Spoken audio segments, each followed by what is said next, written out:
threw more than they've thrown all year. Maine has been a little suspect, and also the fact that they're committing so many people up front. That's going to look good to them. The frontline people, New Hampshire's going to try to go upstairs with the ball a little bit. That was an outstanding hit by Mark Coots. The ball was overthrown a little bit. Mark just a real clean shot, but it shows the intensity that's going to be on the field today. We're going to take a 30-second break. We'll return to the University of Maine. Stay with us.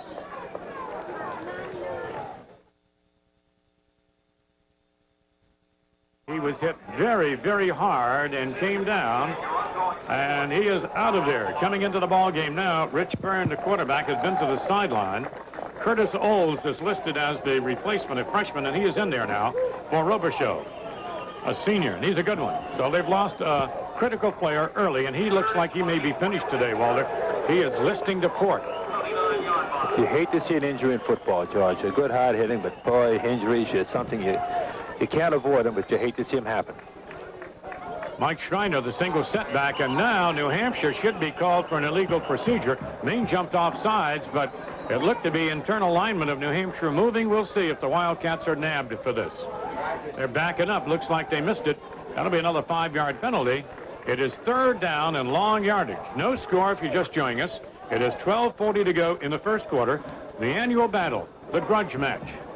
They tried to downplay this on the New Hampshire side of the line this week, Walter. They tried to downplay it, but there's no question that the two teams really want it for different reasons. Maine, I don't think can get any higher than they are. I don't know if it'll save the day for them or not, but they certainly are very, very high. Especially with so many seniors on the Maine team. You really get charged up with that last football game, and we've got a lot of them in that defensive unit. A 5-yard penalty will move the ball back along the hash marks to the 34. Along our radio and television network, we welcome you. Channel 5 in Bangor, WAVI TV, WGME TV, Channel 13 in Portland with us today. And happy that some of you folks in New Hampshire are able also to tune in and see your team in action. In motion along the inside is Scott Perry. There's Byrne on a deep drop. He gets some pressure. He gets away from it. He fires downfield. He's got a man there. It is deflected, intercepted by Groves. At the 25, 30. He'll run it to the 40, 45, to the 50. He can go. He's still on his feet. To the 40, to the 35, and down to the 33-yard line. Wow, what a run back by Groves. And the Maine offense comes screaming onto the field. And for the first time this year, a tipped ball came. And Gary Groves was there from Westbrook. Gary's an exciting football player. He's made so many big plays this year. Last week running the kick, the block field goal back. Watch this here. He picks it off. This is pretty much on his own. Open field running, tucks the ball in. He's got it tucked away. 45 yards of it. All right. Bob Wilder will move his offense down the field. Sets up to throw. He's got Hebrew. Oh, right through his hands at the 15-yard line. Sergio would like to have that one back. Sergio's looking for a big game. He's from Nashua, New Hampshire. One of two players that we have from New Hampshire, where New Hampshire has 4 Maine players on their roster. 2 of them outstanding football players. We'll talk about them later on. At the 33-yard line, second down and 10. You know, Groves has had some very big plays. Lands at tight end, Casmer, the interior lineman, Ingalls from Bangor, K.O. Calisacco, Joe McDonald, all in there on the offensive line for Maine. Wilder, deep draw to Dorsey, and they're going to get him. Excellent defensive play by Paul Boulay, the sophomore for New Hampshire. The 240-pound right tackle defensively got Dorsey. Now, make no mistake about it, New Hampshire's defense is outstanding. They were leading the nation up to last week in total defense in Division I AA. Rhode Island put a few numbers on them. Their defense, Jarostchuk, O'Neal, some very tough kids. O'Neal's from Waterville, O'Malley, Boulay, Federico from South Portland. We'll talk about him today. Defensive right end. Maine with a 3rd down and 11 from the 35. Shotgun to Bob Wilder. Gets some time. No! They nailed him off the right side. And that was Paul Boulay, the sophomore. And Wilder took a blindside shot. And now quickly, Topliff, the punter for the Maine Bears, is on the field. That's an idea of how tough this New Hampshire Wildcat defense can be. Maine came all the way down the field, but could not move it at all. Topliff punting into a crosswind here in the sunshine. Sets up. Hits it pretty well. It'll be on the turf at the 10-yard line. It goes out. Back there was Eric Thompson, the safety, and he never even attempted to go near the ball. No score, 11 minutes to go in the first quarter of activity. Maine and New Hampshire, the annual battle of the neighboring states, so far has been pretty exciting, Walter. And Topliff had an excellent punt, rolled that ball out on the 10. That's hard to do, and it's to Maine advantage. They picked the win early in the game, and it's trying to keep New Hampshire bottled back in the defensive unit. All right, they go to Schreiner, the fullback, straight forward. He gets out to the 12, 13-yard line. I think that Maine might have suspected that New Hampshire would throw more than their record indicated. Maine really got hurt a little bit by Northeastern that way last week, and they look to be ready for those earlier passes. But New Hampshire will get back to their regular game of trying to run over you there. Physically up there, a very physical team up front. And look for them to just lay it back and come at you. Here's the pitch to Garron, cuts up against the flow. He breaks the tackle, goes to the 20-yard line. He cuts very well. You know, I feel very strongly, having seen him now enough times, to think that he's going to go over the 1,000. No, he's hurt. Wait a minute. He's going out of there limping. And he is limping severely going off the field. We'll talk about that. He's going to be a guy that you'll see in the National Football League. I don't know what he does. This appears to be his ankle that he's limping on going into to the left side. Here comes the play back. They go to Schreiner, the fullback, up over the middle to the 21, very close to the first down. It's either going to be fourth and short or they've picked it up right now. Garron limped off after the first play. The first time he carried the ball on the sweep to the right, he limped off, and I was looking for him on the sidelines to see what had happened, but he's not at full strength right now, that's for sure. Well, that's not the same injury because he came in with a bruised kidney. He had a knee problem a year ago. In any event, they've lost some players here. Robichaux's out. Now Olds is split out wide to right. That was the first down. Rich Byrne, the quarterback, takes the play action, fake throws on a move. It's intercepted by Coots at the 30. Coots now looking for it. Goes down at the 22-yard line. You can't say enough about the defensive unit at Maine. They have continually turned the ball over, given the offense good field position, and great leadership, hitting skilled people. From Edward Little High School in Auburn, number 99, Mark Coots was right around the ball, grabs it, and he used to run fullback in high school. He wanted it. He was one of the kids I talked to this week who was demanding a victory of his teammates this week. Wilder now has Walsh in there as the fullback. Lanza splits away. They've got two wideouts to the near sideline, and they have great field position. A little bootleg to the near sideline. Wilder on the move, throws. Giselle's got it, 5-yard line. Maine knocking on the door. Giselle at the 5-yard line grabs the ball. An outstanding receiver, Chris Giselle, a senior that wants a big one here today. We'll talk about the seniors. Wilder on the move, getting a good block out in front of him. He was. That was Dave Ingalls from Bangor throwing a block, giving a little protection wall. All right, Maine now with a first and goal situation. They're down at the 5-yard line. No score. First quarter, Wilder, single setback. It's tossed to Dorsey. He's got a block from Walsh coming. He's near the goal line. He will not get it in. Walsh threw a nice block. The tackle will be by Brian O'Neill, the defensive tackle. And he comes from Waterville. The shifting seems to be hurting New Hampshire, but Maine, I've never seen Maine shift this much before. There's a lot of shifting prior to the play, and you watch the defensive backs and linebackers in New Hampshire. They're trying to adjust to it, and it's caused problems in the last two plays. Maine with second and goal. They're on the 2-yard line. A first touchdown in a ball game like this emotionally is so important. They go full house in the backfield. Wilder barking the signals. He rides it up to Dorsey, I believe. We'll wait till the unfiled. It is Dorsey.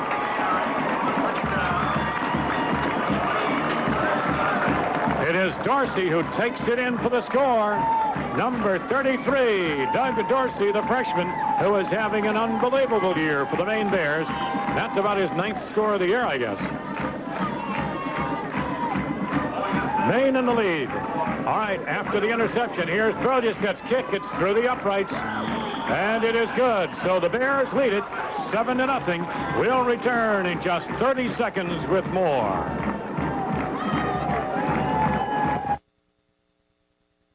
Look and feel my best.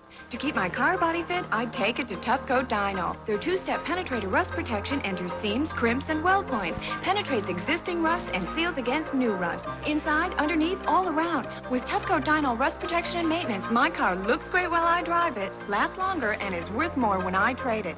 Believe me, it pays to keep your body fit. To keep your newer used car fit, insist on Tough Coat Dyno, the body fitness experts. That kid's not that good. Good.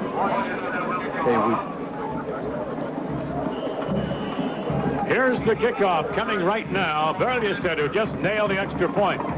Down the line it goes deep. It will be fielded and fumbled around at the 9-yard line, and they'll run it out of the traffic up over the 20 to the 25. Stan Harrison ran it back, but a flag is down at the 10-yard line, and we'll wait to see if they were clipping down in there. Stu Pelkey was the man involved, and I think he was clipped, George, a block from behind, number 45.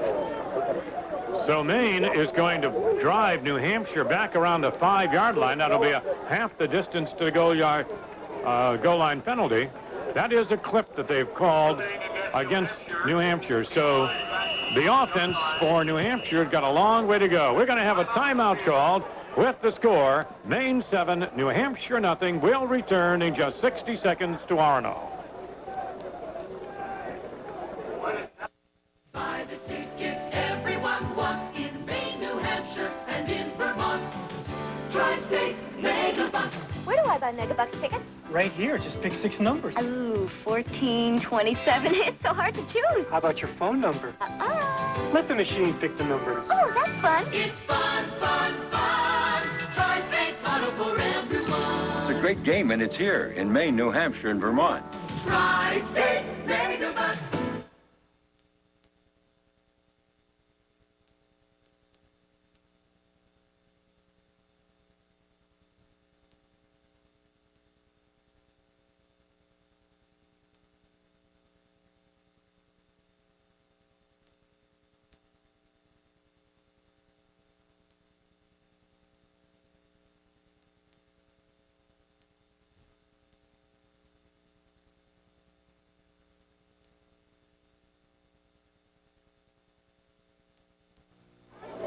Play coming back in. Scott Perry is back there, takes the toss at the 5-yard line, gets to the 10. He's a very fine runner, gets out to the 12-yard line, and number 99, Coots, is on his tail again. Try to put the pressure on a defensive team defensively down here. You try to put pressure on as they come out a little more. You back your linebackers off and play a little more cautious. When you get down towards the goal line on the other end, you put pressure on. So look for Maine to put the heavy blitz on. Rich Byrne, the junior quarterback, has got his work cut out for him. The way this game is unfolding, he goes up straight through with power. That's going to be Mike Schreiner who carries. That ball was bound. Maine may have recovered a fumble here. They think they have. Maine picked up a loose ball. Schreiner dropped it. Maine got it at the 17. And the New Hampshire Wildcats are having self-destruction problems. Jamie Keefe coming out of there may have been the guy. He's injured and playing. And look at him smiling. Apparently it was Keefe who got the ball. And Maine will take over after another turnover at the 17-yard line. And so New Hampshire, the favored team, is struggling to hang on to the football. It'll be Bobby Wilder from Madison trying to get another score. Here's Dorsey. They nail him good at the line. And guess who that was? Big number 98 blowing through. He's so impressive. Paul Boulay, the sophomore right tackle, has got at least 3 unassisted tackles here in the first quarter. New Hampshire's going to show a lot of movement defensively. Once we get in what we call a red zone, and that's from the 25-yard line in, New Hampshire turns linebackers and outside linebackers loose. They go a lot of man-to-man coverage. So Maine's plan is going to be to put the ball up. Hebra split out wide. A little fake here by Wilder, running left, and he'll pop it loose. He's got his man. It is Poiker, the tight end, catches for the first down at the 5-yard line. Chris Poiker, number 90, grabbed the ball at the 5. Great high school runner. He was a high school tailback. Here it comes right here. Roll pattern. Wilder putting the pressure on the corner. Bobby had a nice toss. He let up, running to the weak side for a right-handed throw. Hit Poiker out of bounds. Picked up the big first down. Maine, 1st And goal. Consecutive turnovers by the Wildcats have got him in deep trouble. Wilder's going to give it up to Dorsey. Dorsey goes inside the 5, down to the 3-yard line. Doug Dorsey from New Jersey. You know, they talk about Garron, and he is just outstanding, but let us not take anything away from Mr. Doug Dorsey. Remembering he's a freshman. Absolutely.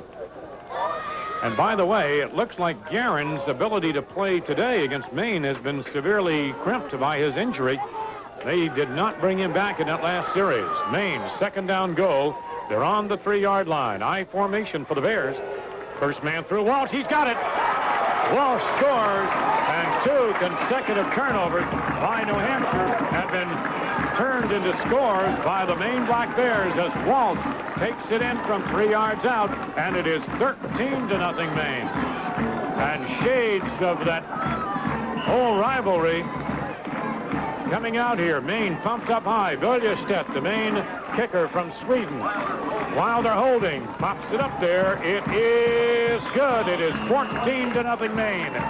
A great start for the Black Bears, and New Hampshire's going to have to suck it up. We'll be back in just 30 seconds with the kickoff. When I came to America from Russia, I discovered many wonderful things, like blue jeans, unopened mail, and light beer from Miller. When I tasted this light, I said to myself, what a country. Light has great taste. Light's also less filling with third less calories than the regular beer. In America, there is plenty of light beer, and you can always find a party. In Russia, party always finds you. Light beer from Miller. Everything you always wanted in a beer, and less. Hey! We are ready now for the kickoff, and Mr. Byrne getting a lot of that barefoot. It's going to be a little cold out there today.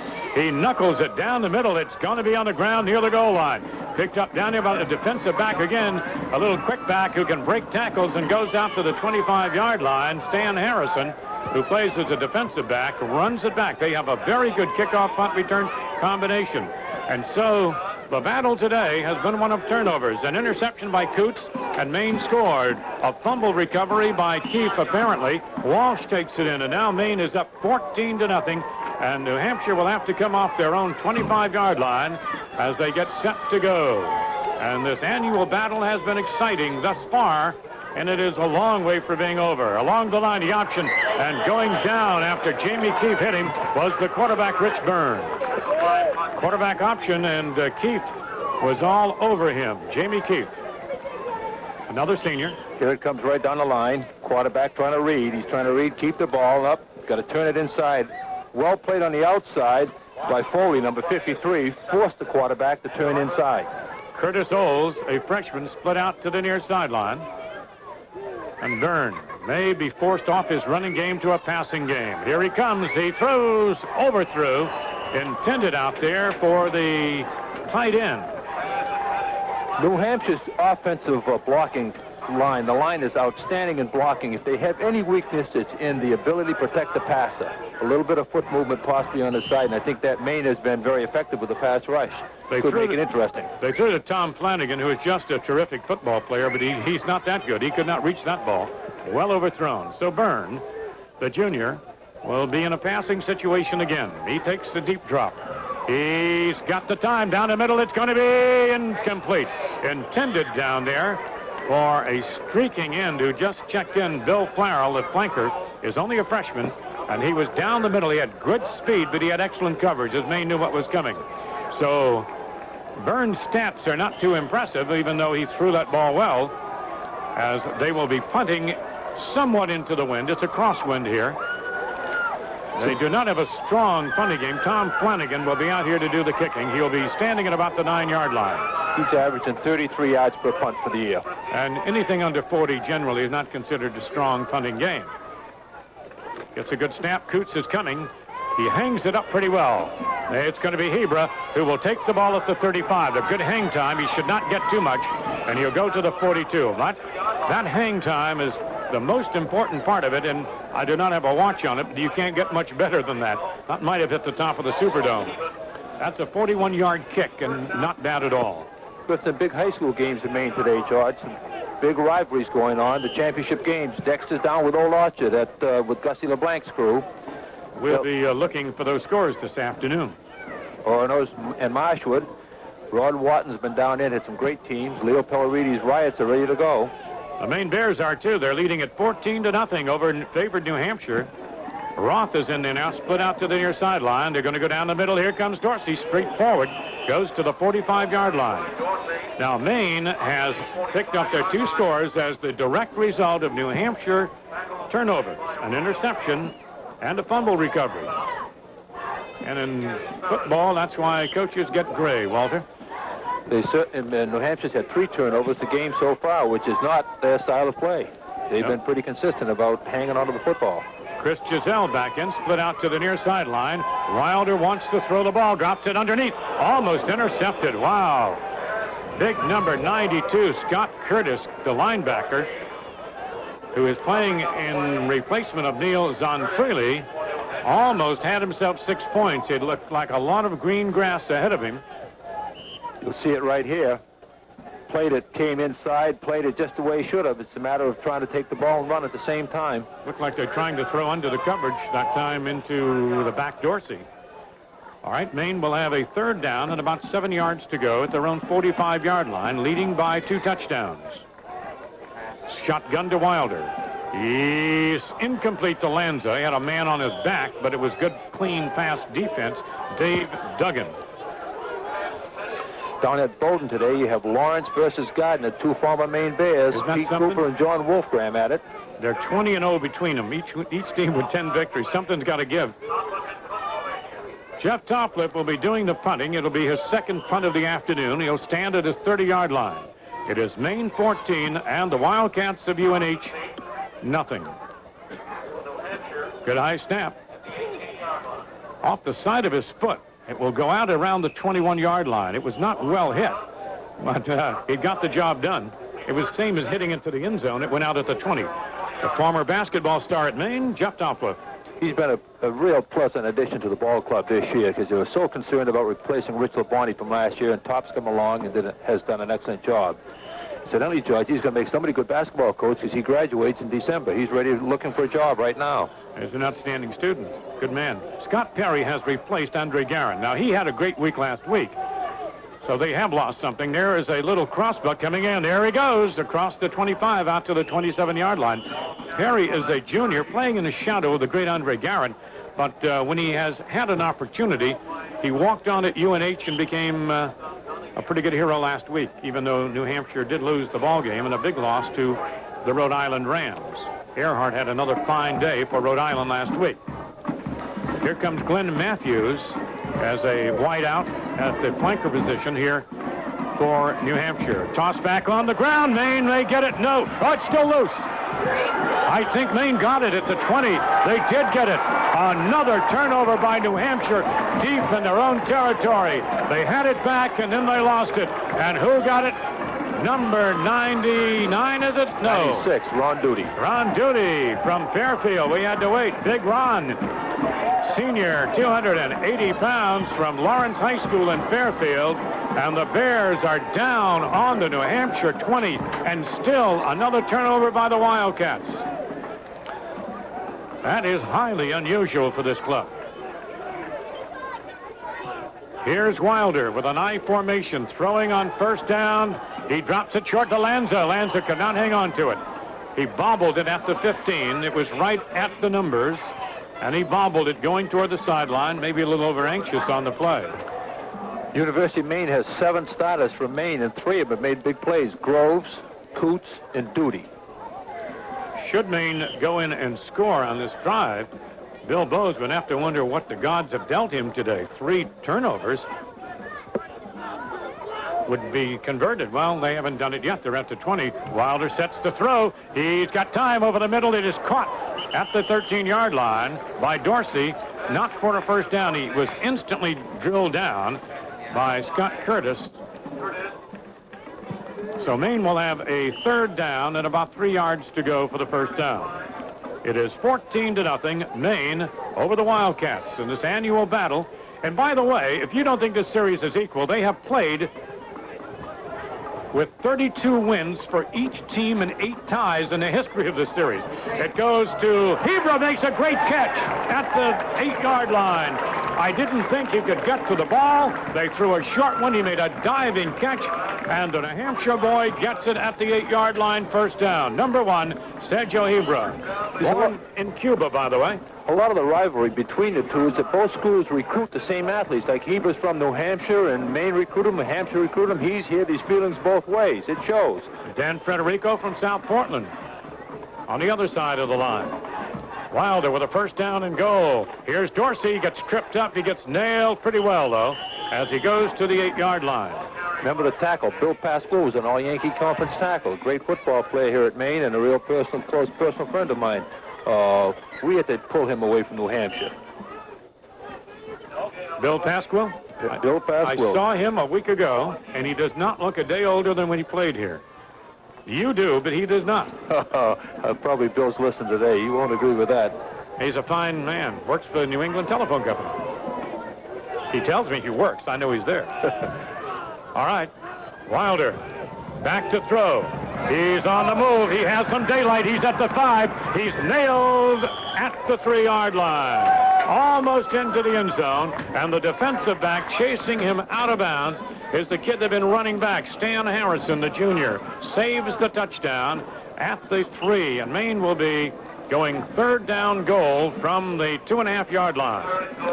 New Hampshire has good speed defensively. Federico out of South Portland right here.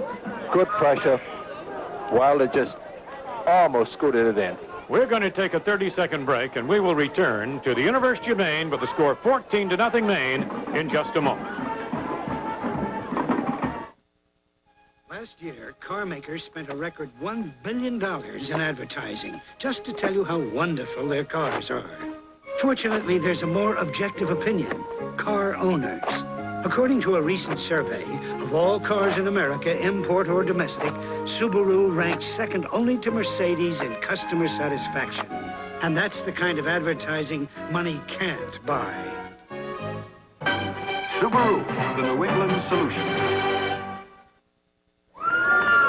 New Hampshire has made some costly mistakes early, and this fumble recovery, which was recovered by Ron Duty, has Maine down on the door, knocking on the door. Maine ahead 14-0 over the, and I would say, substantially favored New Hampshire Wildcats. They were 6-2, and they've won 21 out of the last 25 games, but it has not been their number yet today. Full house in the backfield. Wilder will turn. No, he keeps the ball. He throws for the end zone. It's incomplete. Now, will they go for the field goal, or will they try to punch it in? You got to feel they're going to go field goal. Bergestedt will come in. So there has been a fumble that has not led to a touchdown, but we shall see whether it leads to a field goal or not. A 20-yarder. It's a chip shot variety for Bergestedt, who kicks it barefooted. He'll from the near in hash mark. Looks awfully good from here. He got it. A 20-yarder by Bergestedt, and we've got a 17-0 score, and New Hampshire needs to go to work. We'll return in just 30 seconds to Orono.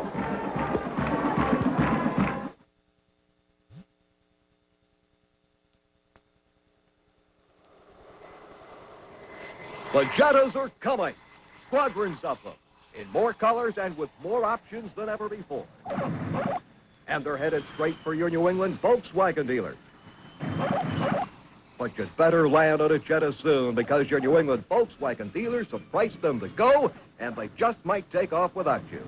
Pilot a Jetta today at your New England Volkswagen dealers, where German engineering means a great deal.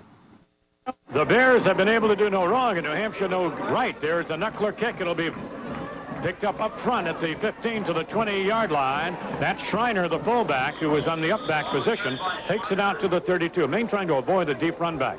So an interception led to a touchdown, a fumble recovery led to a touchdown, and a fumble recovery led to a 20-yard field goal. And it is 17 unanswered points on the board by Maine. New Hampshire trying to go to work with 2:45 remaining in the initial quarter. New Hampshire needs this game in the conference badly.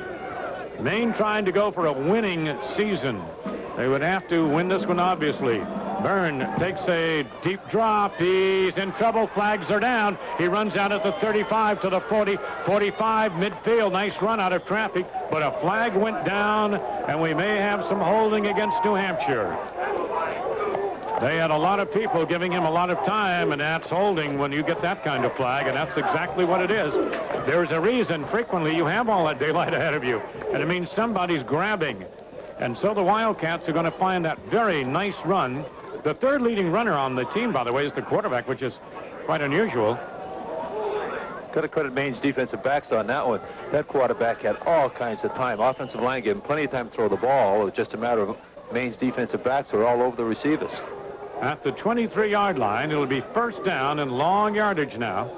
20 yards to go. They penalized 10. A bobbling snap. Deep handoff and some running room by a new back who just checked into the 33-yard line. Let's see who they checked in there. He's not. That's to be a first down. Todd Jarostchuk has come into the ball game, and they're going deep into their reserves here early. That is not a first down, by the way. He got 10 of it back. He's got to get 10 more. He goes to the 34-yard line. So they move a new back in there, trying to find a winning combination. Urbanic is in the backfield. Byrne to throw, comes from the corner, throws it complete to the 40, to the 45, to the back who just checked in. Urbanic comes across midfield down to the 47-yard line. First down. And so New Hampshire's quarterback took an awful good shot. He was nailed from the corner, but he did complete the pass, and the new check-in is doing a fine job. Todd Urbanic.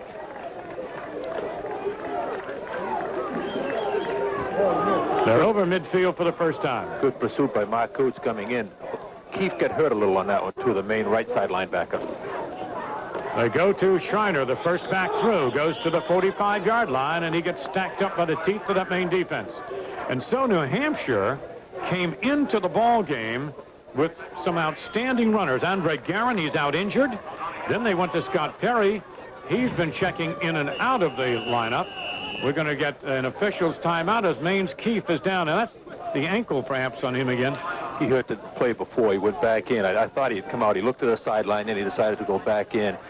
Many times a ball player will, if they do have an injury like that, they want to come out, but a lot of pride keeps him in there. And sometimes, if they can swallow that pride and get off the field, it might help them out a little bit more. So Jamie Keefe is down, and Wes Jordan and crew are talking to him. They're going to help him up and help him off the field. Keefe wanted to play this game in pain because he really had a hard week here. And he's looking a little better as he walks off. Ware comes into the lineup. Coots out there. Ware had a very good week against Northeastern. He's a young freshman. So let's go and put it back into play, guys. It is second down at about 8 yards to go for the Wildcats, and they're on the 45-yard line. Byrne takes a sprint out to the right side, pops his arm, diving catch, incomplete. We had to wait on it. It was intended for Bill Farrell, the flanker. He had momentary possession, but could not hang on to it, and the ball goes out of bounds, incomplete. It is third down and about 8 yards to go. Again, New Hampshire in the best field position they've had. New Hampshire's a powerful team, and folks in the state of Maine are going to have a good afternoon of football here. Got an old friend of mine, Virgil Davenport, up in Rangeley, I'm sure is watching. It's nice to be able to take this game to people like Virgil that can't get down here at many of the games. It's nice that they can sit in and join us. Well, we're certainly enjoying it thus far, and hope you are too.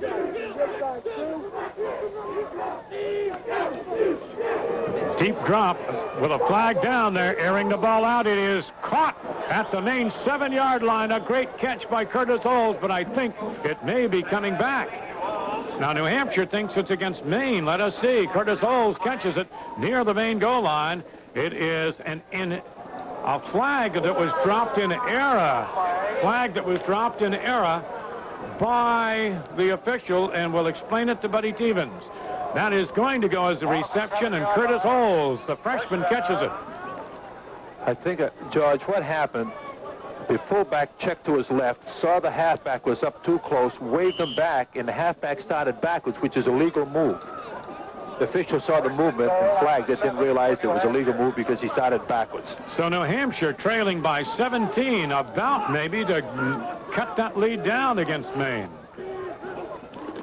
They toss back to Urbanic. He goes to the 5, and he's hit hard. Ball carried by Urbanic. Tackled by Willett. He's at the 6-yard line. We're down to 27 seconds. Make it the 7-yard line. Nearing the end of the first quarter. Sun going behind some clouds. No threat of rain or anything here. They've mentioned a little snow tonight. I don't even like to use that word, but I've mentioned a little bit of it here. They come out in an I wing, I power left. Byrne keeps the ball. He's hit hard at the 5-yard line, does not get it in there. That is the end of the first quarter. So it'll be a 17-0 score as we head for quarter number 2 at the other end of the field. We'll return to Orono in just 60 seconds. Honda made us a promise. They told us if we built northern New England's largest exclusive Honda facility, we'd get lots more Honda cars. Well, we did it. Now we're getting more new Hondas than ever before. So we'd like to invite you to come down and get acquainted with us. Our new expanded service department. Our friendly people. And of course, our great selection of new Hondas. But don't wait. These Hondas will sell as fast as we get them. So come on down and get your new Honda. When you start something good, everyone wants a piece of it. Take light beer from Miller. Now there's lots of light beers out there saying they're less filling. Heck, that was the easy part. The hard part is brewing a light beer that tastes great. That's why Light's always brewed only with the finest ingredients. To let all that great beer taste come through for guys like you and me.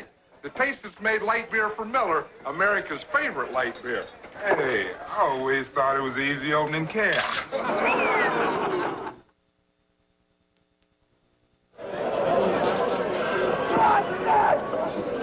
Well, there's no question right now that the New Hampshire Wildcats need this one. Walter, they're at the 5-yard line. They've got a 3rd and go from the 5-yard line. They've been burned by their own mistakes. And now they don't want to get caught up short here.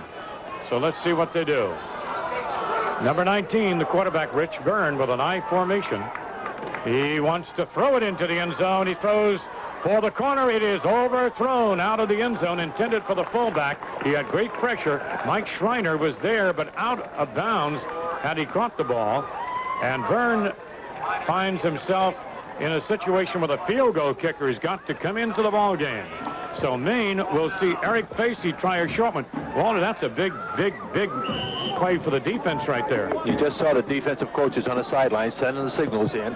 For the defense has got to be happy. They let the one play slide by them, but then they stiffened down on the goal line. This will be a pressure kick, about the same position the Maine kick from. Eric Facey will kick it from the 12. This is a 22-yard attempt from the right side. Gets it up there, and it looks good. Is it? Yes, sure is. And that makes it 17-3. All right, finally on the scoreboard, the Wildcats will be back here at Orono in just 30 seconds with more exciting Yankee Conference football. Jackson Brook Institute, Maine's newest hospital in South Portland, is dedicated to caring for people with psychiatric, emotional, or substance abuse disorders.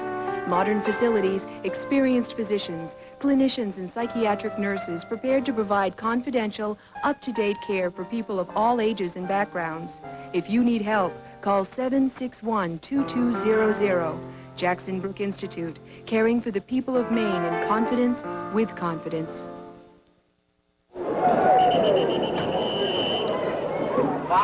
All right, it's quite important, I'm sure, if you're the New Hampshire coach, to get something on the board. Get anything up there, and he took 3, and I don't blame him. You don't want to come... If he had ever come down in there, Walter, and got nothing out of that, then that might have sunk their ship. So a lot of fans say, down 17-0, why kick the field goal? That's important to give your team something to hang on to. I was a little surprised New Hampshire ran the ball down there. Threw the ball on 3rd down rather than run with a powerful offensive line they have. Well, it does sound a little strange. At the end of one quarter, New Hampshire 4 first downs, Maine 3. New Hampshire with 51 yards rushing, Maine 7. 56 yards for New Hampshire in the air, 41 passing for Maine. Well, why are they behind then? Well, turnovers is the answer. They have 107 yards total offense, Maine only 48. Isn't that interesting? But when you turn the ball over 4 times actually, 3 times led to scores, you can understand why. You go back and look at Coach Teevens' decision to kick off rather than receive early in the game. Certainly paid off during the first period. And many people would question that. Why kick off on a dry day without that much wind? But he knew something that other people didn't, that's for sure. Garron had 21 yards before he went out injured. Perry had 7 yards, and we did not see Perry the last time in there. There's a delay on the field, and I'm not sure why. There's been quite a long wait here for the kickoff. We'll just we'll sit and wait. Eric Facey will be kicking off. He just kicked the field goal. Theobald is back deep, and they've got Fox back there deep for the University of Maine. Wilder is 4 for 9. Byrne is 2 for 8, but he's been intercepted twice. Giselle has 1 for 16. Poiker has 1 for 13. So the New Hampshire Wildcats have hit the scoreboard, but Maine leads at 17-3, starting quarter number 2. Here's the kickoff, as the Bears will be on the attack, moving right to left this time around, the second quarter. Bad kick out of bounds. I mean a bad kick. He missed that one completely. That went over our camera down around the 20-yard line. They'll be penalized 5 yards and do it again. He looked like he was trying to get it down into that coffin corner area, and he just missed it. And he'll be penalized 5 yards. All right, Lawrence High School has taken a 7-0 lead over Gardner in the Class B championship at the halftime. Marshwood, heavily favored over Orono, leads at 14-0 at the halftime in the Class C championship game. Thanks, guys, for passing those scores along to us. I tell you, that Lawrence-Gardner game's got to be one of the great high school matchups of the year. 20 wins and no losses between the two schools. All right, Eric Facey will be kicking off again. This time he comes down the middle with a Theobald, Lance Theobald, at the 5-yard line to the 10 and 15. Puts his head down, goes across the 25 to about the 26-yard line. George Hale with you, along with Coach Walter Abbott, former head coach here at the University of Maine.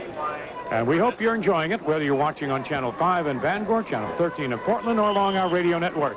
This is our final television game of the season, as far as Maine goes. Next week, our radio broadcast will come from the University of Delaware at Newark, Delaware. The quarterback for Maine, Bobby Wilder, will work from the 25-yard line. A little play-action fake out to the right side. Wilder running it on his own. Crosses to the 30, goes out of bounds somewhere near the 32 or 3-yard line. Something that Bobby has had to learn to do, really. Protect himself, and you know how they teach in the pros to slide. And he had a minor shoulder separation the first game of the year when he decided to stick his nose in there. And this time he runs for cover. All right, he did pick up about 6 yards. It's going to be 2nd down and 4 from the 32. Maine's showing pass almost in every play. Roth is split out to the near sideline. Maine liking to work that eye. Here's the toss back. It comes to Dorsey. Breaks it through. He's in the open. 45-yard line. A saving tackle, and Dorsey's got a first down. And the saving tackle came from Eric Thompson, the safety. And when your safety is making that kind of open field tackle, you know that you almost have a touchdown in the making.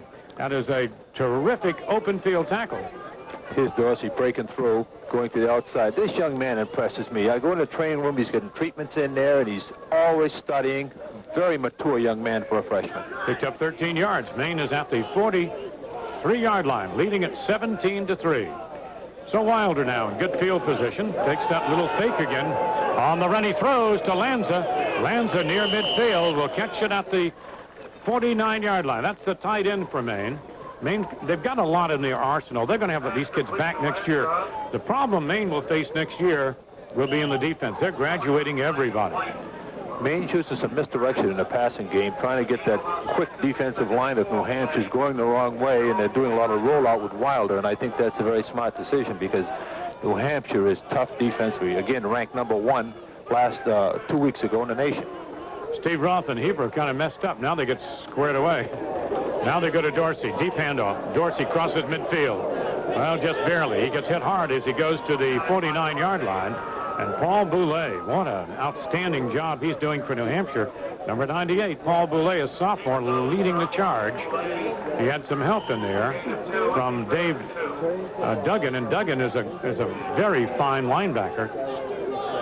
At the 49, the New Hampshire Wildcats gave Maine the openings, and they took advantage. Sometimes the team gets the openings and they can't score. Today, the Maine Bears did. 17 unanswered points in the first quarter of activity. I formation for Maine. Third down and about 2 to go at midfield. It's a toss on the ground. Wilder will pick it up deep back there at the 40, and he runs it out. Well, that was pretty smart play by Wilder. Sometimes they tell you to cover the ball. He decided to pick it up. I would have preferred as a coach, maybe you would have, Wilder, to have him dive on the ball, but he reached over and grabbed it. And here comes Topliff to do the punting. That was a big play for Maine. The ball was loose on the ground. That is very dangerous to try to pick it up. You noticed in the kickoff early, the boy trying to pick up the ball. It bounces around funny directions at times. Eric Thompson is back deep for New Hampshire in single coverage, single receiving. Here comes Topliff. He hits it fairly well. It'll come down on the ground, and what kind of bounce? It will go to the 30 where Maine grabs the ball. 67 coming down for the University of Maine. Grabbed that ball. That's Dan Riley, who we see sometimes, the center. Hi there, how you doing? All bundled up against the cold, but the mittens are off here. They come young and old today. This is just a great scene here this afternoon. The fall colors of the fans. Kind of a cold day sitting there, but the wind has not been a major factor in the ball game this afternoon. New Hampshire on the attack, trailing Maine 17-3. There's a deep toss to another new back who's in the ball game. Comes to the 40-yard line, and that is a tailback, Rich Kowalski. And what a surprise New Hampshire has had for us here today. They're into their number 3 and their number 4 tailbacks in this ball game. Early, Garron has not come back since his injury. Now, I don't know that Perry was injured, but we have not seen Perry recently. And he is just outstanding. Now they've come back with still a 4th tailback, and the ball is marked down over the 40-yard line and near enough to measure for the first down. It's Maine 17, New Hampshire 3, 12:30 to go in the first half of activity. New Hampshire, a very potent offense. They're not out of this game by any means. They picked up a first down. They're very explosive. You notice that time Maine's defense did an excellent job stringing it out. All of a sudden, a back, bang, he's through there. And that's a sign of good offensive backs, and New Hampshire certainly has a whole stable of them. All right, they toss it back. Urbanic comes across to the midfield area. They come again to a kid that looks like he can play the game, Todd Urbanic, into the tailback. And they're alternating their tailbacks, bringing the play in. Now Kowalski comes back in the lineup again. And, you know, if you look at our spotting chart here, Walter, these kids are not even on it. Right, and Maine's has changed the defense. They've sent another defensive end in, so they'll be going with the heavy up front and minimum secondary coverage. Second down and 3 yards to go near midfield for the Wildcats. Rich Byrne, the quarterback, goes to Schreiner. Schreiner will not get there. He got a strong hit by Steve Donahue, the left outside linebacker, and probably a lot of others, including, of course, Big Ron Duty, who has a fumble recovery today, the 6'5", 280-pound tackle, who wants to be a coach. Here it is right here. You hear about the nickel defense. That means they're bringing in an extra defensive back. Or what Maine is doing against New Hampshire this week a lot of times, they'll be sending Chris Gilman, number 87, in, and they're bringing another defensive lineman, taking out a defensive back to strengthen against New Hampshire's powerful running game. We'll be back here in just 60 seconds with more football action from this Maine-New Hampshire game. The one big question when it comes to trucks is who? Who gives you a powerful 2.4-liter engine? Toyota. Who gives you more payload than any truck in its class? Toyota. Who gives you 3 across seating? And who does it all still for only $59.98? The 1986 Toyota Standard Bed is who? The #1 selling small truck in America. Who else? Nobody. Who could ask for anything more? Toyota. When you want professional-looking results from your do-it-yourself projects, choose professional quality master mechanic tools from True Value hardware stores. You'll find a wide selection of tools and accessories in their master mechanic line, each expertly made from superior materials. Yet they're priced with a homeowner's budget in mind. And with each master mechanic tool, you get a guarantee of complete satisfaction or free replacement, exclusively from participating True Value hardware stores and home centers. New Hampshire dives for the first down. Do they get it? Well, we'll see now as we begin action back in again. Schreiner, the fullback, takes it into the teeth of the Maine line. It will be very, very close at the Maine 48-yard line. They give them the first down. Tonight, a big hockey game. It'll be Maine against Providence. They had an interesting game last night here at Alphond. There were those who would say the football game was played last night, but really we're playing it this afternoon. So they do pick up the first down. Rich Byrne with an I formation. And he's got Oles split out to the near sideline. Down the middle. Flags are down in the line. It could be holding. They again go to Urbanic. And who's it going to go against? It's holding, I would say, against New Hampshire, the way that flag came flying out. And that's exactly the call. When you see that trailing official throw it right into the line, then you can understand. Hope you're enjoying it on television. We're telecasting today across the state on WABI-TV Channel 5 in Bangor and WGME-TV Channel 13 in Portland, which also carries into the New Hampshire area. So many of you fans of New Hampshire getting an opportunity today to see your Wildcats in action. And they have had a great season. They are 6-2. They are on the short end of a 17-3 score here with 10 minutes and 42 seconds to go in the first half. Curtis Oles, the freshman, is out wide again to the near sideline. And Byrne gets set to throw. He finds Oles at the Maine 38-yard line, and that was a bullet pass. You cannot throw a pass better than Rich Byrne drilled that, and Oles caught it between his fingertips. Great reception, but that's just right out of the shotgun. He fires it. Stayed in the pocket very well, delivered. Good hand reception. Mark Ware, the freshman defensive back, making a tackle. So the referee, Newton Whitaker, spots the ball at the 37-yard line. It is first down for the Wildcats, who have turned this game a little bit around here. They're beginning to move it. Again on a deep drop. Looking for the screen. He throws long. Oles is there. Touchdown. A big, big catch by Curtis Oles, and New Hampshire is back in the ball game. Only a freshman playing for the injured Mike Robichaud. Curtis Oles, a great catch in the end zone, and it is now 17-9. And here we go. This ball game tightens up. That's a 38-yard touchdown. And if they're not a throwing team, they certainly are beginning to look good. For Oles, that is his first touchdown of the year. All right, Facey now will try to make it a 7-point game. The extra point is up there. It is good. And so, hold on to your seatbelts here. Tighten them up. It is 17-10. We'll return to Orono in just 30 seconds. Potentially rich and famous. Play the Burger King $14 million winning taste game. Win $1,000 a month for the rest of your life, or any of 19 million fabulous food and cash prizes. Glitter, glamour, a flame broiled Whopper, a flaky croissant sandwich, a Pepsi, or $1,000 a month for the rest of your life. And the odds of winning a prize are a fantastic 1 in 7. Play the winning taste game now at Burger King.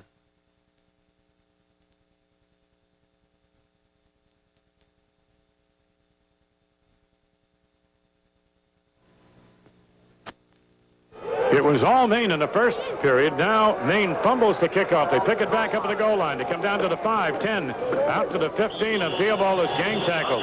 Now Maine had things going their way in quarter number 1, but in quarter number 2, it has been all New Hampshire. They've scored 10 points here in the second quarter. A 22-yard field goal by Facey, and now a 38-yard pass catch by Oles for the TD. It is 17-10. Remembering now, this was 17-0. And Maine has got to move the football. New Hampshire has come back in. Lewiston over Biddeford at halftime, 21-7. That is a playoff, not a state title game, remember. That is a Class A playoff game. There's a pass out to the near side to the 25. That will be caught by Serge Hebra. And that will be short of the first down, but it's a nice pickup. Gets them down in there where they can move for the first down. Maine scored on 3 consecutive turnovers by the New Hampshire Wildcats. And then New Hampshire got a 22-yard field goal. They've come back and they've hit deep to Oles. Maine has been a little vulnerable to that all season long, and they've been burned again. But Oles made 2 great catches in that drive, didn't he? So Bob Wilder will have second down and about 2 yards to go right now. Here comes Dorsey. They did not get the first down. They almost tore his helmet off when he went through. And Dorsey may not get up as quick. It looked to me like he was whiplashed, and I think he's going to be slow coming off there. And he is still down. And here comes West Jordan and his crew out. As Dorsey, you could see his head snap back when he went into the line, and Doug is down and struggling with it. It may be just ringing his bell more than a serious injury. We'll have to wait and see. The outstanding freshman for the University of Maine Black Bears. Boulay again making the hit. Oh, he's good. Real solid shot right straight in. And number 38. It appeared to be maybe a wind problem. He's all right. He's on Dream Street. He's coming out of there okay. He's listening to one side. As they say in the trade, they rang his bell. He does not appear to be seriously hurt, and I think we'll see Doug Dorsey again. So Maine will have third down and very short yardage from the 25, but the New Hampshire Wildcats, to their great credit, have fought themselves back into the ball game out of a deep, deep hole. Walsh is the fullback in this set. Theobald will be in as the tailback. It'll be Lance Theobald carrying for the first down. He went over the right tackle out to about the 28-yard line. Maine does not lose a lot when Lance Theobald comes in. He is a different type runner than Dorsey, and sometimes does not protect the ball as well as Maine would like him to, but he is a very quality runner. At the 29-yard line, a first down for the Maine team. 17-10. We're down to about 9 minutes to go in the first half of activity. Wilder wants to throw. Sprints out to the right side. Nobody there. He's going to have to take it into the bench area again. He did not pick up a lot. Theobald tried to throw a block over there to get him going. His receivers were all covered. And so he picked up a couple of yards, make it about 3, second down, and 7 yards to go. Coach Teevens has just showed an isolation on him. He fared a lot better than one of the New Hampshire coaches that time. One of the New Hampshire coaches just got cleaned out, George. I mean, wiped out totally. Defensive back from New Hampshire missed a tackle and got the coach by mistake. Well, I hope it was an offensive coach, not his own. Wilder has second down to work with in his own territory at the 30-yard line. There's Theobald getting the handoff. Theobald breaks tackles at the 40, 45, 50. He can go midfield, 40, from behind to the 35. And I told you that when Theobald came in, they did not lose anything in the main attack, and that's the reason. He is an explosive back. And he takes it all the way down to the 36. They should have had him. And remember, this is against one of the best defensive teams in the country in Division 1AA, ranked number 1 2 weeks ago. And Maine, with a 37-yard run, takes it down to the 36-yard line. And Theobald, who had a good week last week, is back at it. Toss back comes to Lance again. They chase him, breaks the tackle. Now he'll not get away. He was slipping a little bit at the 35-yard line. For the credit, Maine offensive line, we're doing a good job against the defensive unit in there. O'Neal from Waterville is a big, strong football player. He's been very difficult in there all year long for them. In fact, he was probably, I think he was picked the best defensive tackle in the Yankee Conference last year. Ilia Jarostchuk, one of 3 Jarostchuk brothers from New York State, made the tackle. But he's outstanding. The defensive end. Maine with a 2nd and 9. Wilder to throw. Fires. Hebra cannot get to it. He was hit hard as he released the ball, and it's going to be a 3rd down play. So the Bears got the big run. Now, this was one of their problems in the Northeastern game last week. They did not take advantage after a big play like Theobald had just given them, and they ended up getting in trouble. Now, they are leading 17-10, but New Hampshire has closed the gap, and we've got a much different ball game out here than we've had about 10 minutes ago. New Hampshire locks on man-to-man. I believe they're back on man-to-man this time, so it's going to be one of the main receivers. Here comes the blitz. Wilder under pressure, throws the screen. Theobald's wide open at the 30. He's at the 25. Breaks tackles. He may go. He's at the 12. Great call. They threw the screen pass, and New Hampshire was committed. And Wilder, if you can get a team coming that way and get them into the screen, my goodness, there was nothing but daylight ahead of number 32. Here it is, the complete defensive sellout by New Hampshire, and an excellent call by Maine. Just what if you could call one play in your playbook, that would be it. The screen against an all-out rush, it worked to perfection. 24-yard run off the pass run combination by Lance Theobald, who's in the I formation. Giselle and Roth are the split ends now, left and right. It's going to be Lance Theobald down the middle. He goes to the 4. Wow, he exploded off the blocks, and he went down to the 4-yard line. Theobald has Maine knocking on the door, and this has been a solid drive that started about the 15-yard line. Tim Cahill's the center, Colasacco the right guard, and Ingles the left guard. Just drive blocking one-on-one. Excellent technician technique by the line. I was very impressed by Cahill's coming off on that big nose guard. Hebron wide to the left side. Bob Wilder trying to take him in. Here comes Theobald down in here to the 2-yard line. Boy, that's where the going gets very, very tough. Maine will have 3rd down and goal. Or can they pick up a first down? They can pick up a first down, can they not? They have it.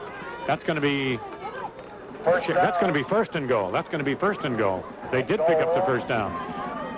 Remember, you're running against the best defensive line probably in New England out there is from the stat standpoint of view. Certainly are. Walsh, the fullback, could get a carry here, too. They're down on the 1-yard line. Walsh has been coming on very strong. All right, Maine trying to punch it in right now. It's Theobald, gets the carry. Is he in there? He got it. Theobald puts it in the end zone, and that's good because he took him down the field. 5:38 to go in the half. Maine now gets that 7 points back they just lost. It is 23-10, and this football game is mighty exciting as Pete Börjestedt comes on to do the extra point kicking. The only kid on the field who's not cold with a bare foot, he comes from southern Sweden. There is a delay on the field. I believe New Hampshire called a timeout, did they not? To make him think about it? Well, anyway, we'll have to hold right here for a moment. We missed it. Somebody in the end zone, Georgetown. Oh, there's somebody in the end zone. That's the problem. We are screened out from it. So it is not a timeout. There's an injured player down in the end zone. So Maine takes a 23-10 lead. And Theobald, that was a drive of about, I believe, 85 yards.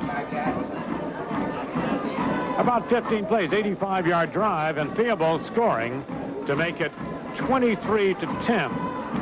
And Maine had really gotten into a position where New Hampshire, trailing 17-0, had taken the wind out of their sails. So this was a great drive. But Lance Theobald, who had a super week last week, although he did have one bad play last week you'd like to forget. Scott Curtis, is he the injured player?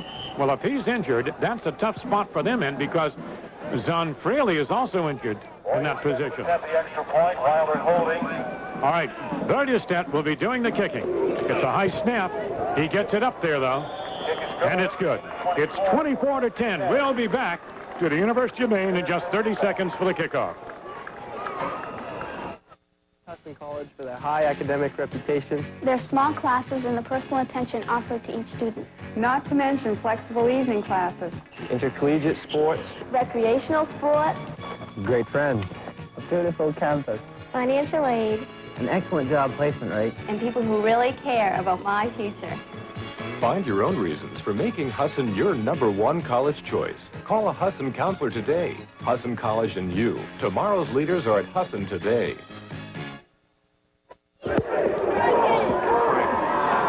Well, these things have such a way of seesawing back and forth. But emotionally, Walter, would you say that that's probably the most important score of the game as far as Maine is concerned right now, because leading 17-0 and giving up 10 points in a row, then they come down and get 7 of it back. You got to feel that for the moment, the Maine Black Bears are going to be on a high. But New Hampshire, George, they're a great football team. They're explosive. They're powerful. And 4 or 5 years ago, you'd say Maine's got a sure victory coming. You can't say that. The way the people throw the ball and move today, you can't do it. Exactly. That ball is going to bounce around. It's taken by the deep back. He'll come out of there from the 10 to the 20. Takes a wicked hit. At the 20, Stan Harrison goes down at the 22. And he really was nailed hard when he came down. A heat-seeking missile again coming down, covering the kick. You watch him, Willett. Here comes rookie Willett, number 17, making an initial shot right here on the ground, coming in low. The number 10 picks him up, catches his ankle. Number 10 makes a nice cleanup behind. A heat-seeking missile. I got to put that one in my book, Walt. That's a new one. Curtis Olds, who caught the touchdown pass, split out. Here comes Byrne. He's under pressure, throws it short to the sidelines. I believe it was caught. It was caught at the 26-yard line, and it was caught by the fullback, Mike Schreiner, the senior. We had to wait on it, but it was a good reception right down in front of us, in front of the main bench where we cannot really get a good look at it. He'll pick it up to the 27-yard line, about a 5 or 6 yard pickup. Second down coming for the Wildcats. 5 minutes and 32 seconds to go.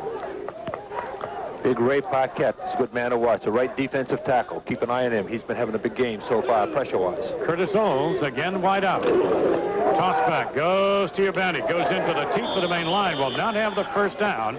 He was met by Ron Duty and crew, by Steve Donahue in on the tackle, and some anonymous lineman getting up off the bottom. That's Skip Foley, the right outside linebacker. The seniors in there. Think of the kids in that defense who are graduating. Donahue, Duty, Paquette, Foley, Coots, Keefe, Groves, Costello. They're all graduating. Boy, there better be some recruiting done in that department for next year.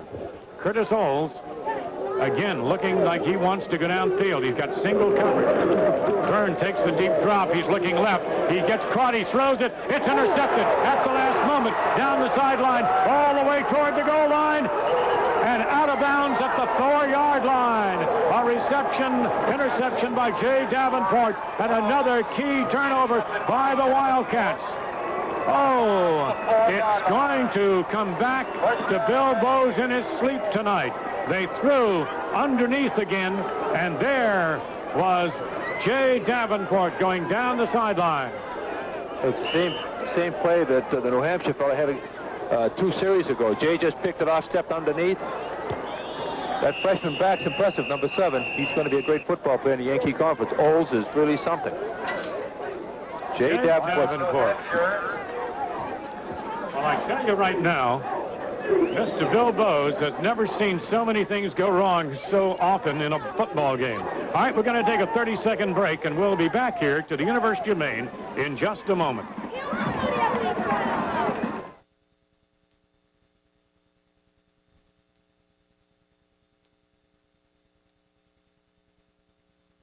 I exercise to keep fit, so I look and feel my best. To keep my car body fit, I'd take it to Tough Coat Dyno. Their 2-step penetrator rust protection enters seams, crimps, and weld points, penetrates existing rust, and seals against new rust. Inside, underneath, all around. With Tough Coat Dyno rust protection and maintenance, my car looks great while I drive it, lasts longer, and is worth more when I trade it. Believe me, it pays to keep your body fit. To keep your newer used car fit, insist on Tough Coat Dyno, the body fitness experts. Team an opportunity now. New Hampshire had this thing coming back, and if you're a Maine fan, you had to be sitting in the back of your seats. All of a sudden, you're 17-10. But look at this, 24-10, still another turnover, and Maine will be knocking on the door from the 4-yard line after Davenport's interception. Bob Wilder, sending Hebra in motion, will give the ball to Theobald. On the toss, he's in traffic. He fights toward the end zone. He got it. Yes, he did. Back-to-back touchdowns by Lance Theobald. He took the toss. And Maine has put up an unbelievable number of points here in the first half. It is 30-10 Maine. And I don't know how many times New Hampshire can come back, but they're going to have to do it again. Left side of Maine's line, led by big Chuck Kasman, the left tackle, just exploded out of there. Here's Varljested's try for the extra point. It's down. It's gone, and it is good. It is 31-10 Maine. We still have 4:25 to go in the first half, and we'll be back to Orono in just 30 seconds.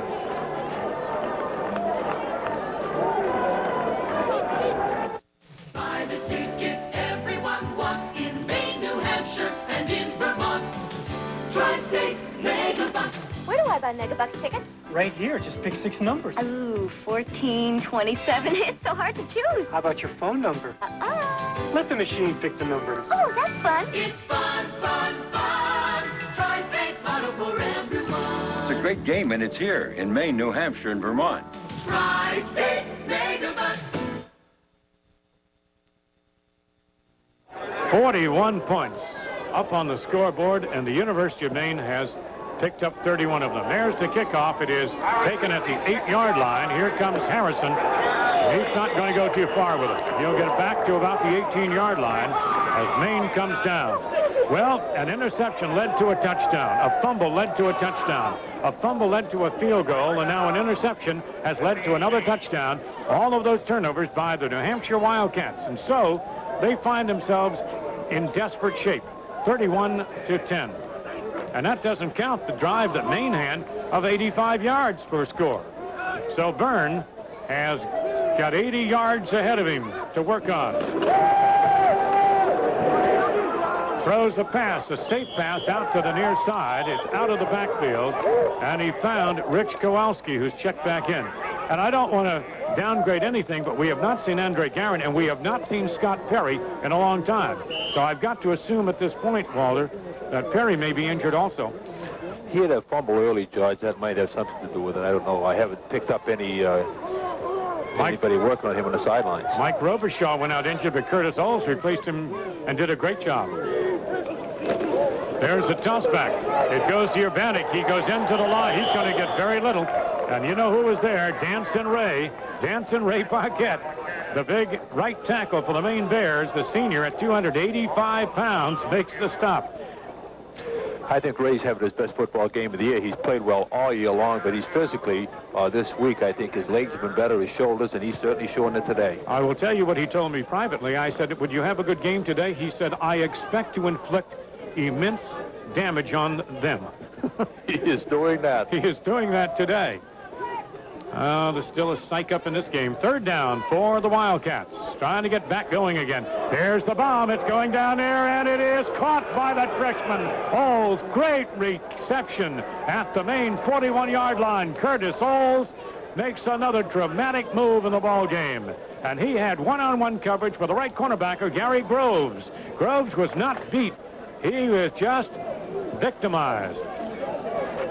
I'm so impressed with Oles coming off the bench. He'd only had one reception before coming into this ball game. And to me, he's one of the premier receivers we've seen, and we've seen several quality receivers. He had to reach back on that football. They're on the Maine 42-yard line. Lots of time, 3 minutes to go. Urbanek came to the left side, gets hit hard as he breaks through. And Steve Costello, the strong safety, another senior for the Maine Bears, puts the shoulder right into the rib cage. Going back to Oles, I see tremendous speed. I think that Maine, he's going to cause problems. He has already. He's going to be tough because he can he can run the deep pattern, and New Hampshire's going to be looking deep, try to get back into this ball game. Oh, here's my sport. Kasparov has defeated his opponent to win the chess championship. I knew you'd need that score, Walter. All right, here comes the bomb. It's going for Oles. He will catch it for the touchdown. Oh, what a reception by Curtis Oles. One-on-one with Davenport, and Davenport could not handle him. And Byrne has thrown himself back on there in this wild football game, 31-16, and he airs it out for Curtis Oles. 42 yards this time. Oh, my goodness, how they continually put that ball into that man's hands, and the defense is not beat mentally. They're being beat athletically on that. A 42-yarder to Oles, his second TD reception. He had only caught one pass prior to today. All right, on to do the kicking now. Will be Facey. It's up, and it is good. Make that score 31-17.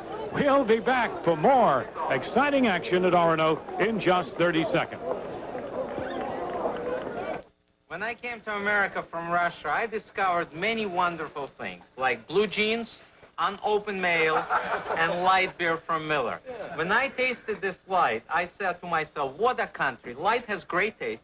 Light's also less filling with third less calories than the regular beer. In America, there is plenty of light beer, and you can always find a party. In Russia, party always finds you. Light beer from Miller. Everything you always wanted in a beer, and less. Hey! The Frozen fans are getting their money's worth, 31-17, and we still have time in the first. Here's Facey's kickoff. It will go deep. Fox at the 5, 10, 15, 20. Will he go to the 22? Yes, just tripped up and crosses over the 20, out to the 22. Well, if you're Maine's coach now, you're looking up at 224. You've got 31-17. You don't want them handling that ball again and throwing that bomb to Oles again in this first half. So Maine has forced them into the air attack, and Maine's been burned by it a little bit. Let's see how they go now. Walter will give us his analysis of all of this.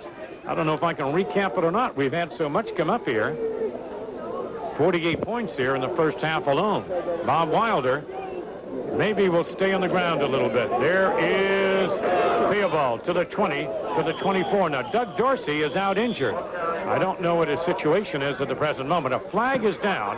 That flag went down around the 26, so we'll wait and see what happened. It was away from the line of scrimmage. And they're coming over to talk to Buddy Teevens at the near sideline about the call. It's against Maine, and I don't know what they're calling. Could have been somebody saying something or doing something. You normally don't come to the coach. It's going to be a big one back to the 13. It's going to be holding against Maine. Holding call. That's what I thought he called. Holding on. I was surprised that they ran over and told Buddy what it was. They normally don't do that, do they? Yeah, some officials do, George. They'll come over just to let you know, to keep kind of help you maybe stay off their back. I love it. First down for Maine, but long yardage now, deep in their own territory, and there's plenty of time remaining, a minute and 57. Wilder will give it off to Theobald. He goes up through to the 15, and he's stocked up. Now, the fans seem to think there's a little extra hitting going on. It's aggressive football that we're seeing out here this afternoon. This is a pressure situation for Maine right now. Maine cannot afford to give one up, and New Hampshire's got him deep in their territory. Mr. Toplift is going to loom big when he comes in. He's warming up on the sidelines, and Jeff, the pressure's going to be on for a big kick. You're assuming Maine does not get the first down. Yeah, that's right, Jeff. I'm assuming they might. You, oh, ye of little faith, right? It's a great football game to wrap up the home season. Wilder on a counter play. Theobald breaks through to the 25. That was a counter play and a good-looking play, but they did trip him up as he went through. Walter, that's a play run out of your old playbook, that kind of crossover in the backfield. Here it comes right now. 32, trap by the far side. Joe McDonald pulling the trap. Chuck Kasmer, 74, leading him downfield. Excellent-looking play for the Maine offensive line. But they still have third down and 11. A little more room to throw the ball right now, but if he's throwing, I'm sure he wants to put it up safely. So New Hampshire's committing quite a few up front. I formation. Here's Wilder rolling out to the near sideline, pumping. He fires. Oh, he threw a safe one, all right. He threw it into the Maine bench. It was intended to Giselle. So you were right, Walter. Mr. Jeff Toplift from Orono needs now to get a good hit. We're down to 32 seconds to play. Maine ahead 31-17, and we have a half of football to go. And, you know, even though it's this wide open, you wouldn't want to take a bet on this game right now. This thing is seesawing back and forth. Toplift will be kicking from about his 7-yard line. The basketball player blowing hot air onto his hands. It is cold out there on the field today. Gets a high snap, but he should get it out of there. Kicks it end over end, not terribly long. It will go and is fumbled down and covered nicely at the 46. That's a wise move. That is a very wise move. As Eric Thompson, back there in single receiving safety, took it at the 46-yard line. That's a 33-yard kick. So you've got to assume that Curtis Olds may be running down the sidelines now. Curtis has been the main threat, offensive threat for New Hampshire all afternoon, and he was listed as a backup to start with. Mike Robichaud went down injured. And the split end is back there running down. He's got single coverage. Now the quarterback comes out of the traffic in trouble. He's beyond the line of scrimmage, running to the 50, to the 45, and out of bounds for a first down near the 40-yard line. That took some time off the clock, but it got him in pretty good position. 15 seconds to go. I like the way the Byrne runs. He's their fourth leading rusher for the year, and for a quarterback, that's not a usual thing. Especially one with it. They have been doing a lot of passing with him. Are you surprised that Maine has only one man on Curtis Olds? Well, it's hard to tell. They camouflage, and Davenport's got him to hit him deep that time, but I think he had some inside help from safety. All right, back deep Byrne. He's throwing the other way. He's got a man in the seam, and he catches it. And Terbiak, he catches at the 15, and Maine may be seeing at least a field goal attempt coming. They're at the 15-yard line and only 8 seconds to go. And Walter, you didn't coin the word, but you've used it repeatedly. New Hampshire is explosive. And they have bang come right back down here to threaten Maine. They're on the Maine 15. They're going to take a break, so will we. We'll be back here in 30 seconds with more action from the University of Maine. Last year, car makers spent a record $1 billion in advertising just to tell you how wonderful their cars are.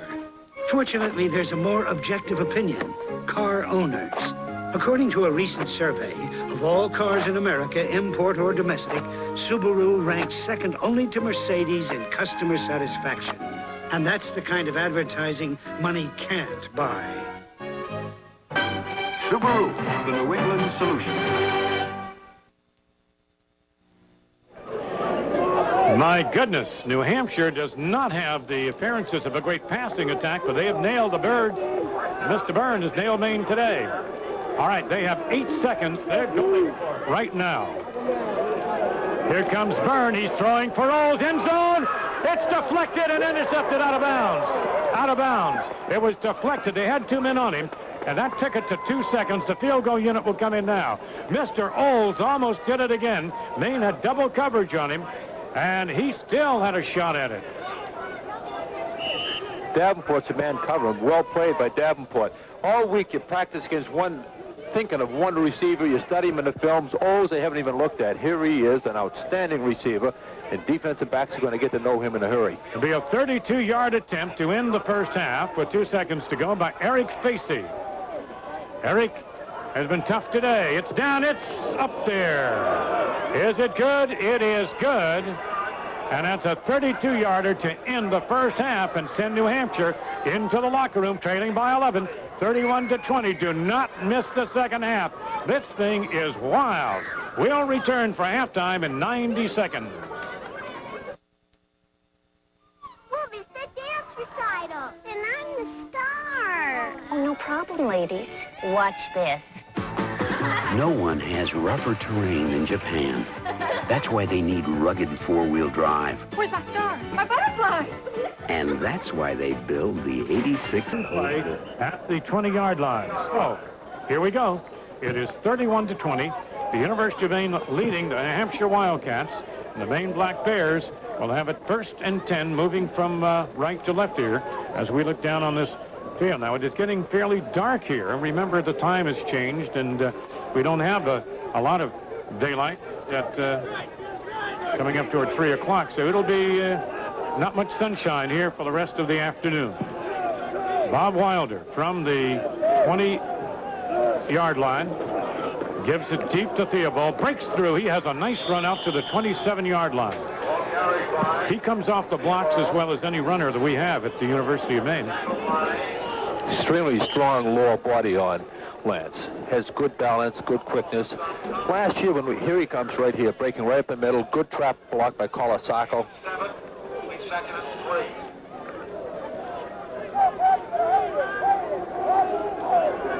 Bob Wilder sending Lanza out wide right. Now they'll tuck him in now. We've got a 2nd down and 2 yards to go. It'll be Roth, the man in motion. He'll drag the cornerback with him. Here comes Theobald. 1st down across the 30. Oh, he fumbled. Theobald, who does that often, gave up the ball. Walter, and you and I have talked about that with Lance a number of times. He does not protect it as well as other players do. And he dropped the ball, and New Hampshire now says, okay, Maine, in the first half, it's Ilia Jarostchuk who's around the ball. Number 46, and New Hampshire is going to be on the Maine 32-yard line. Not an appropriate time for a turnover. When you are struggling in this one, 31-20 Maine in the lead, but it's been a wild one. Here comes Byrne, getting set to air it out. He's got his man there. It is touchdown. He holds on, and they're right there. Tom Flanagan makes it a 31-26 game as they put it up for Tom Flanagan, and Maine got burned by the turnover. Flanagan, all Yankee conference a year ago. There he is, into the end zone, and it is right like that. And Buddy Teevens down along the sideline has got to be saying to himself, oh boy, look at the scoreboard now, 31-26. The explosive New Hampshire Wildcats have instantly come back in after Maine made a mistake.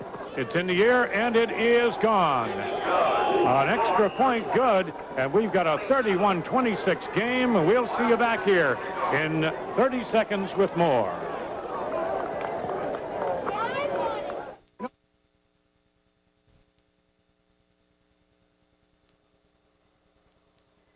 The Jettas are coming. Squadrons of them, in more colors and with more options than ever before. And they're headed straight for your New England Volkswagen dealer. But you'd better land on a Jetta soon, because your New England Volkswagen dealers have priced them to go, and they just might take off without you. Pilot a Jetta today at your New England Volkswagen dealers, where German engineering means a great deal. Teevens, the one thing you did not want to do is what your team just did. All right, here's the kickoff. Theobald back out there.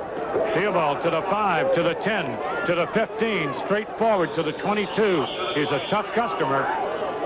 But Walter, that's kind of opening the door, isn't it? Certainly hurts, especially the first 5 minutes, George. You've mentioned that early in the season, the importance of the first 5 minutes after the half, and to get momentum to carry you through. And it's certainly gone New Hampshire's way right now. It looks like a replay of the first period, only the uniforms have changed.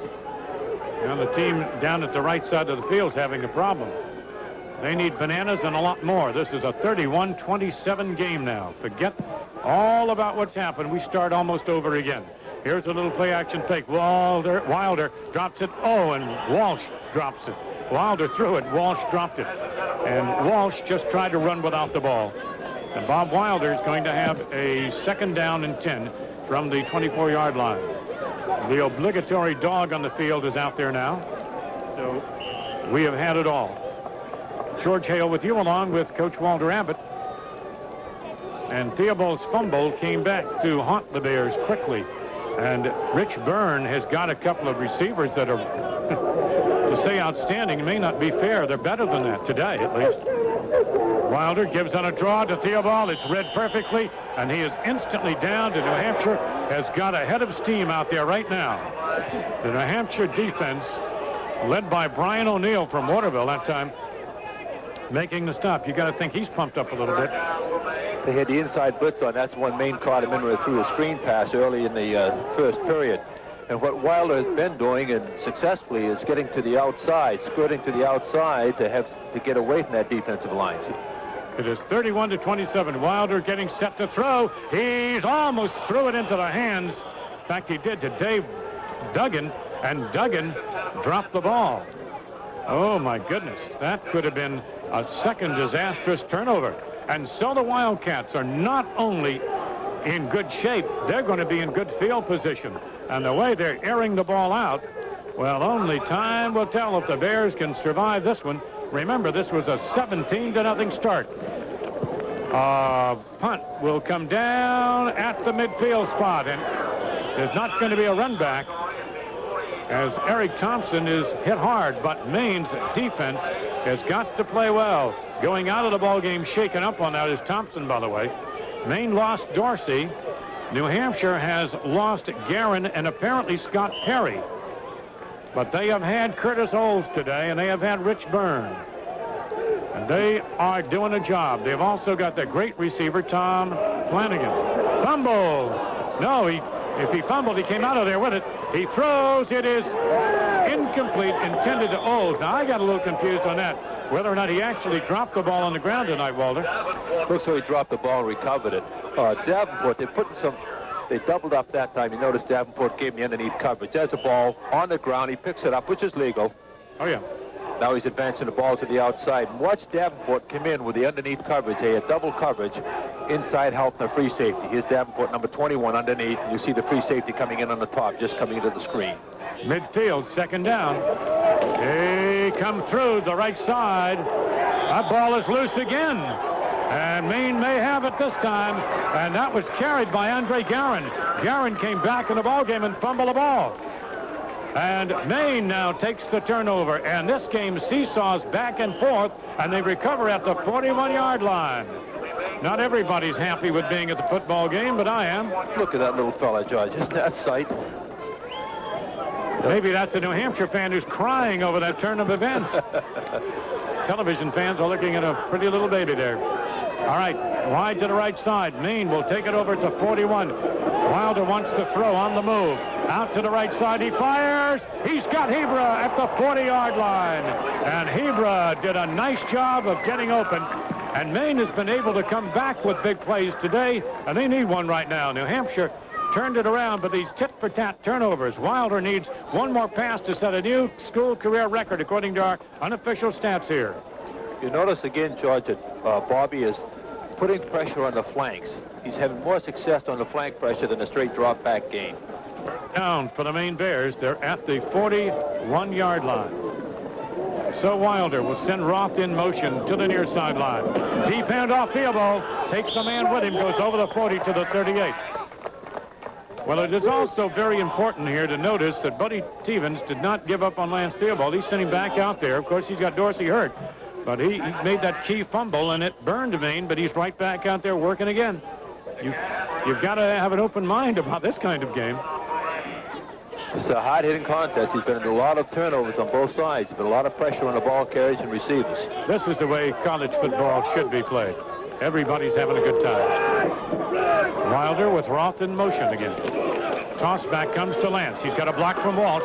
Theobald to the 37-yard line.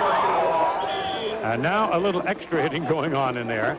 Walsh gets up very slow. Walsh is a pretty good blocker, and in this set, that's his job, is to do blocking. He's not normally a ball carrier. Maine's going to be third down.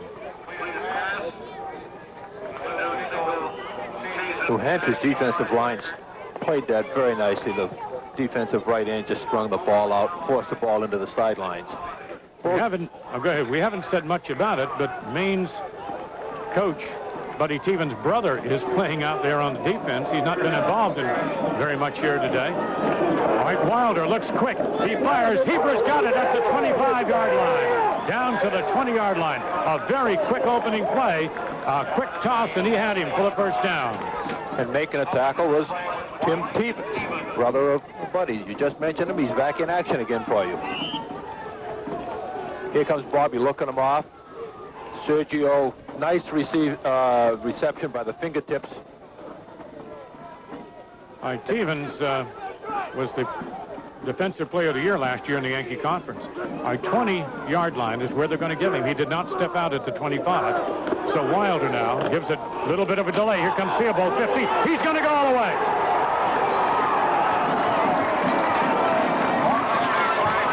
A 20-yard run. Same counterplay they ran early in the ball game, trapped over, and you'll see in the replay the hole just explodes inside. Colasacco McDonald pulling across. There's Lance exploding. He feels good about that one after turning the ball over the fumble down this end of the field. Certainly. Walter, can you recap this one? I'm running out of ink. It's 37-27. Here's Bodiestad's extra point try. It may have been touched, but it went up there. It is good. And it is 38-27. Hang on to your seat belts. Tighten them up a notch. We'll be back here in 30 seconds with more.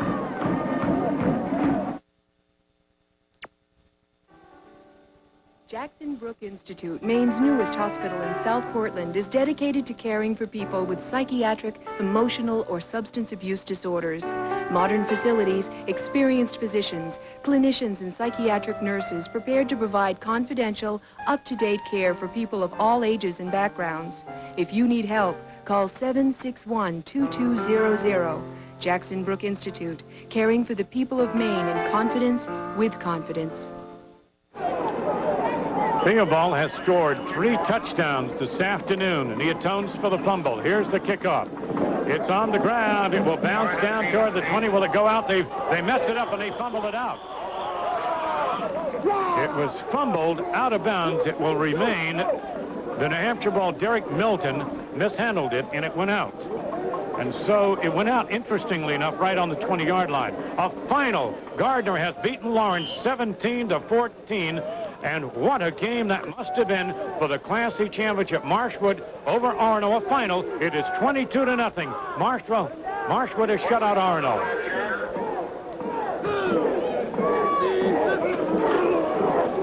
All right, coming back into the ballgame. That's Andre Garron has come back, and he's running again. So Garron is going on courage. He's back in the ballgame, and he goes to the 29-yard line. He is an outstanding runner. He went out injured. He was coming back after a couple of weeks out. That is near to the first down, and they'll have to measure. If you've just joined us, we have 10:38 to go in the third quarter, and Maine leads it 38-27, and anything in this game is a tentative lead. a shaky lead. 17-0 did not stand up. And I don't know that 38-27 is all that big. It is getting rather cold here as the sun has gone. It is second down and about a yard to go, just short of the first down. Rich Byrne, the quarterback. He's got that great threat now in Garron. Back to throw. Puts down the bomb to Garron. Garron has the ball intercepted away. It is picked off by Ware, I believe. Mark Ware, a freshman, has cut in behind Garron and intercepts it, but a flag is down, and it may be against Maine. Bochler is awfully upset about something. A flag is down. Who is it against? A flag is going to cause some kind of problem. It is against Maine. So when did the flag come out? Was it after the play? I believe it was after the play. Right after the interception. It was a personal foul, so the interception will stand, but Maine will be penalized, and that was the critical thing you had to look for in that. Bochler came off, and he was some upset. Coots has been out to talk to the official. The interception will stand by Mark Ware, a free safety, and only a freshman. And Maine will be penalized to the 24. And Walter, did you see what kind of play they were trying to pull? It was Andre Garron going down the field as fast as he could go, and he looked like he had a step. But cutting in back of him was Mark Ware, and Ware grabbed the ball. What a great football play. George, we've got 10:18 left in the third period, and this game is going to have darkness create a problem before we're done. It could very well be. Here comes Lance Theobald, dancing his way toward the 30-yard line. We talked about a defensive battle, and this is anything but that. Both defenses are playing pretty well, but it's the turnovers that are giving the offense good field position. 38-27 the score. The University of Maine and New Hampshire. Now, one of the reasons that you say, why is this game taking so long, is the passing game. The clock stops, of course, every time you have an incompletion, and so you're going to use a lot of time. A play-action fake. Wilder takes it. He's airing it out for Hebra. Downfield, one-on-one, and it is Teevens who breaks it up. Perhaps the best cornerback in the league in Tim Teevens has knocked the ball loose from Hebra. That was an excellent play, both offensively and defensively. New Hampshire, the first half, at 312 yards total offense in the first half, and we see in the second half, here it is here, being airing the ball out. And that is Coach Buddy Teevens' brother. I said, did you talk to him this week? He said, no, I did not call. He said, we'll talk after the game. We're going to have a timeout taken. We'll return to the University of Maine in just 60 seconds with more. Meet Dennis Heidenthal, Maine Maritime Academy's class of 1982. When Dennis was a high school senior, there was never any question as to what his career would be. All his life, his goal was to be a naval aviator. That dream became a reality beginning with his enrollment at Maine Maritime Academy. Today, Dennis is living his dream as a commissioned naval officer flying P-3 Orions. Maine Maritime really does offer you a world of opportunity. Ford Dealers presents 8.8 Plus. 8.8 annual percentage rate financing on 86 and 85 Tempo and Escort, both when equipped with manual transmissions. Plus tough new 86 Rangers and sporty 86 Bronco 2s. Plus a special lease offer on all 86 and 85 Ford cars and light trucks. 1986 is off to a great start with 8.8 Plus.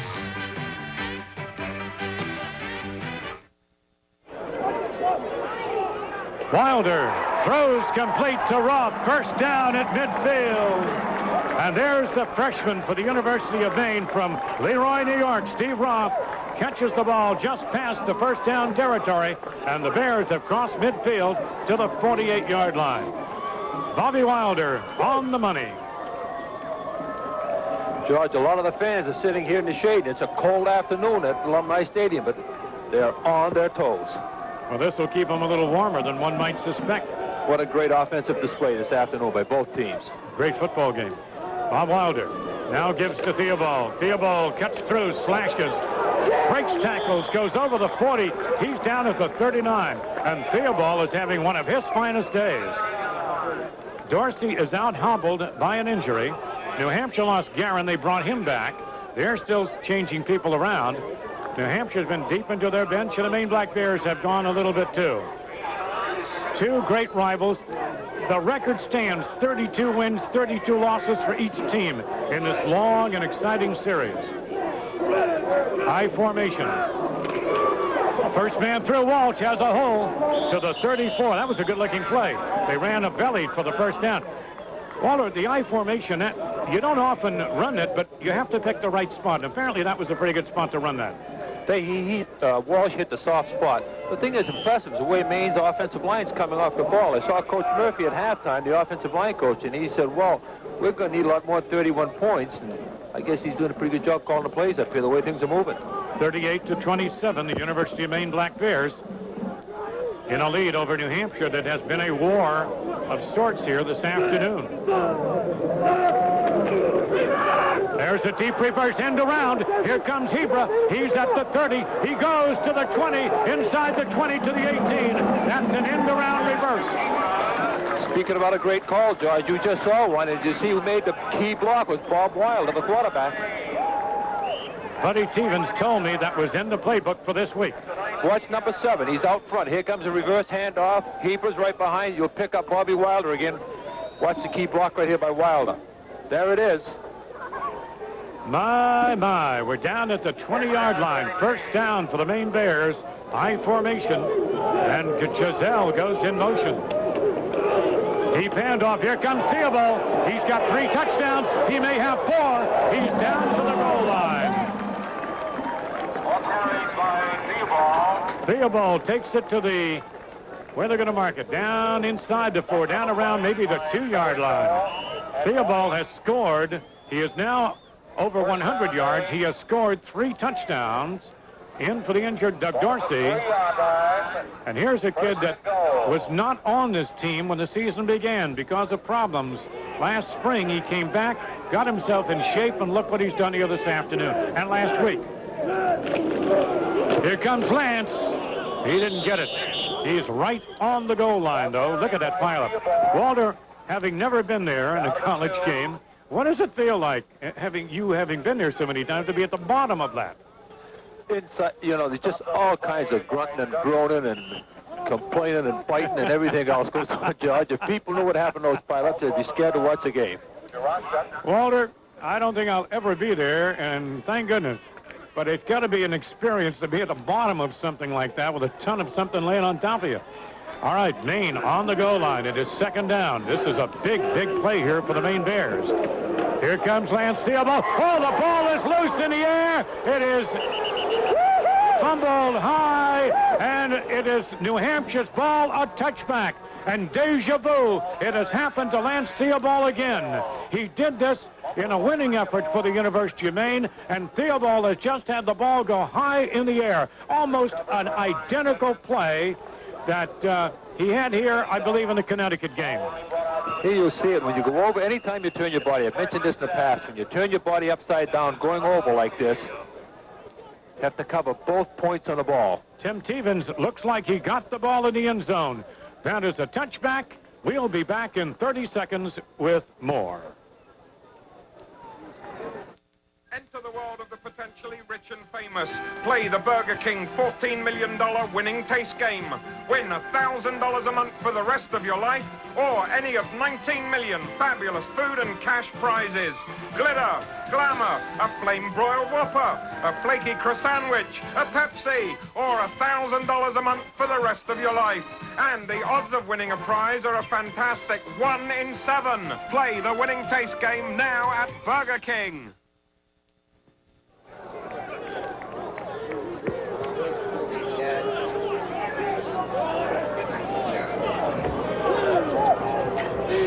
New Hampshire with a new lease on life. Andre Garron gets hit hard as he comes to the corner.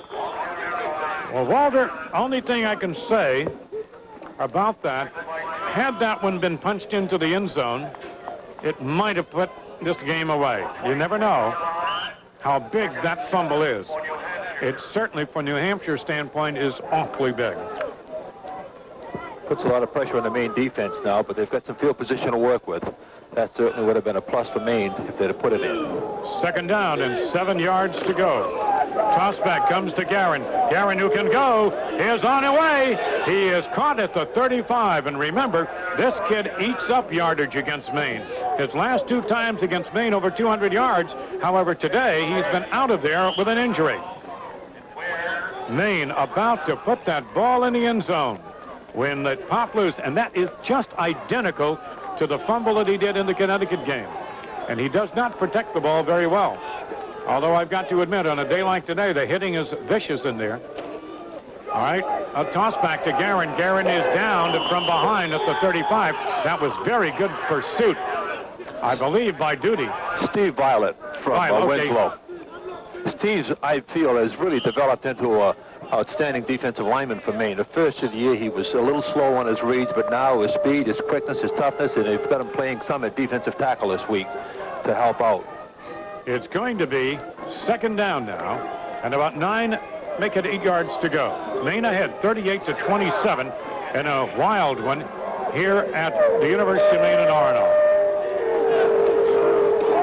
Look out, here comes Byrne to throw the short one. He finds Shiner out of the backfield, breaks the tackle, goes midfield, and fell down. He had a lot of daylight ahead of him when he slid at the midfield area. And that is a very good football play when you can isolate that fullback all alone out there, and he was just, well, Walter, even an old lineman like you could have caught that one. He was open. That's one of the toughest plays to defend against. They waited, and slid that fullback out of the backfield, and that's very tough. He catches the ball in front of the lineman and the linebackers, and he's one-on-one, and that's a hard situation. Now number 7, Curtis Oles, becomes a target perhaps. Rich Byrne at midfield with a first down for the Wildcats, who have lived dangerously today. Into the teeth of that line they come, right into it, setting up maybe a throw. If you're going to set up a big pass here, you might want to do what they just did. They came straight forward to Kowalski. Now it's second down, and Maine may be looking at that ball upstairs. I'm guessing a little bit, obviously. A very dejected Lance Theobald on the sideline. He's had a great day today. He scored 3 touchdowns, but he'd like to have that last play back. He's not happy. He's not a happy man right now. It's an emotional game, and he feels very, very sad right now. He's trying his best. All right, they're going to throw it. It is a short coverage, and they find Flanagan, and it's short of the first down. That's Farrell, not Flanagan. Bill Farrell, the freshman that just caught it, the flanker. And he catches it at the Maine 43-yard line, but they're going to be third down now. Third down and about 2 yards to go. Maine ahead, 38-27, but New Hampshire's had an explosive attack going at Maine. They trailed 17-0. Both clubs wanting this one for different reasons desperately. A long way to go. It's going to be very dark at the end of this thing. It is 3:13 to go in the third quarter. Here comes Garron. First down. This is a typical New Hampshire offense you're seeing now. They're just pounding it out up the middle, and then they'll come back with a toss sweep and mix in a pass. And I expect to see them stay with this as long as they can right now. This is their bread and butter. Glenn Mathews will bring the play in. Everybody's cheeks are red here today. Don't need makeup on today. The Maine cheerleaders. Everybody a little bit on the cold side with a long way to go in a football game. Glenn Mathews wide to the near sideline. The quarterback, Rich Byrne, will take the deep drop. Way back. Look out for the screen. He finds Garron. He bobbles the ball. He breaks the tackle and goes to the 34-yard line. He had trouble hanging on. It was a good-looking play. It was a screen off to Garron. Now, if Garron is injured, you would never know it the way he is running right now. He is running very, very strong. He went out of the ball game injured. Scott Perry replaced him. We have not seen Scott since then.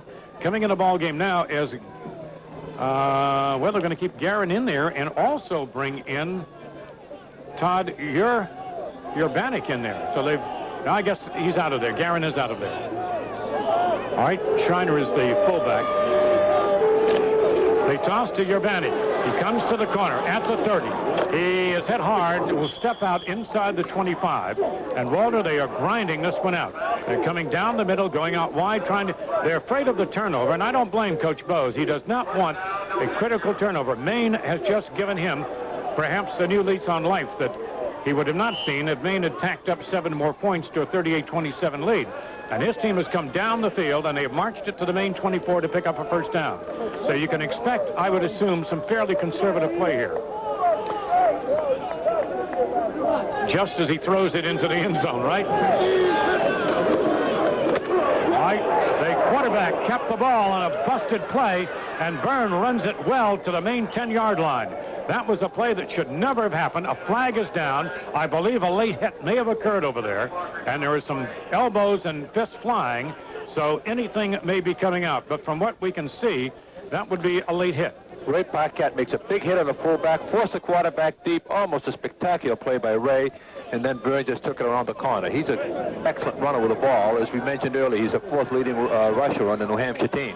It is going to be a personal foul against the Bears that will put New Hampshire on the Maine 5-yard line. And so the Wildcats, who have lived some kind of dangerous existence here today that I'm sure the coach Bose has not had to go through many times in his career, are close to being back in it again. And you've got to go back to Maine's diving for a score a few moments ago and coughing up that football, because New Hampshire took it on the 20, and they have marched down to the Maine 5-yard line. A long way to go, a minute and 51 still remaining here in quarter number 3. New Hampshire has never been in the lead. They have been as much as 17 down. An I formation, power right. They go down the middle to Garron. Garron will crack to about the 3-yard line.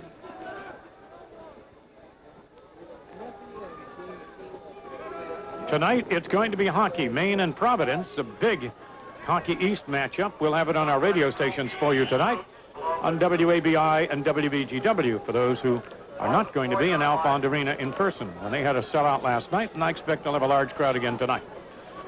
New Hampshire, Providence won that 5-2. Maine beat New Hampshire in hockey the other night. Here's a toss back to Garron. Garron is hit by Bockler, fights near the goal line. He is a slashing runner, and that's one of the reasons they feel that he may make the National Football League. Should be a high draft, Walter. No question. You'll see him playing in the major leagues. In the professional football ranks. He has the speed. He has the skills needed to be a running back. He's an excellent receiver. George, we may end up playing this one in the hockey arena because it's going to be dark enough. They're going to have to get some light somewhere. Well, we've got about another hour, really, before black.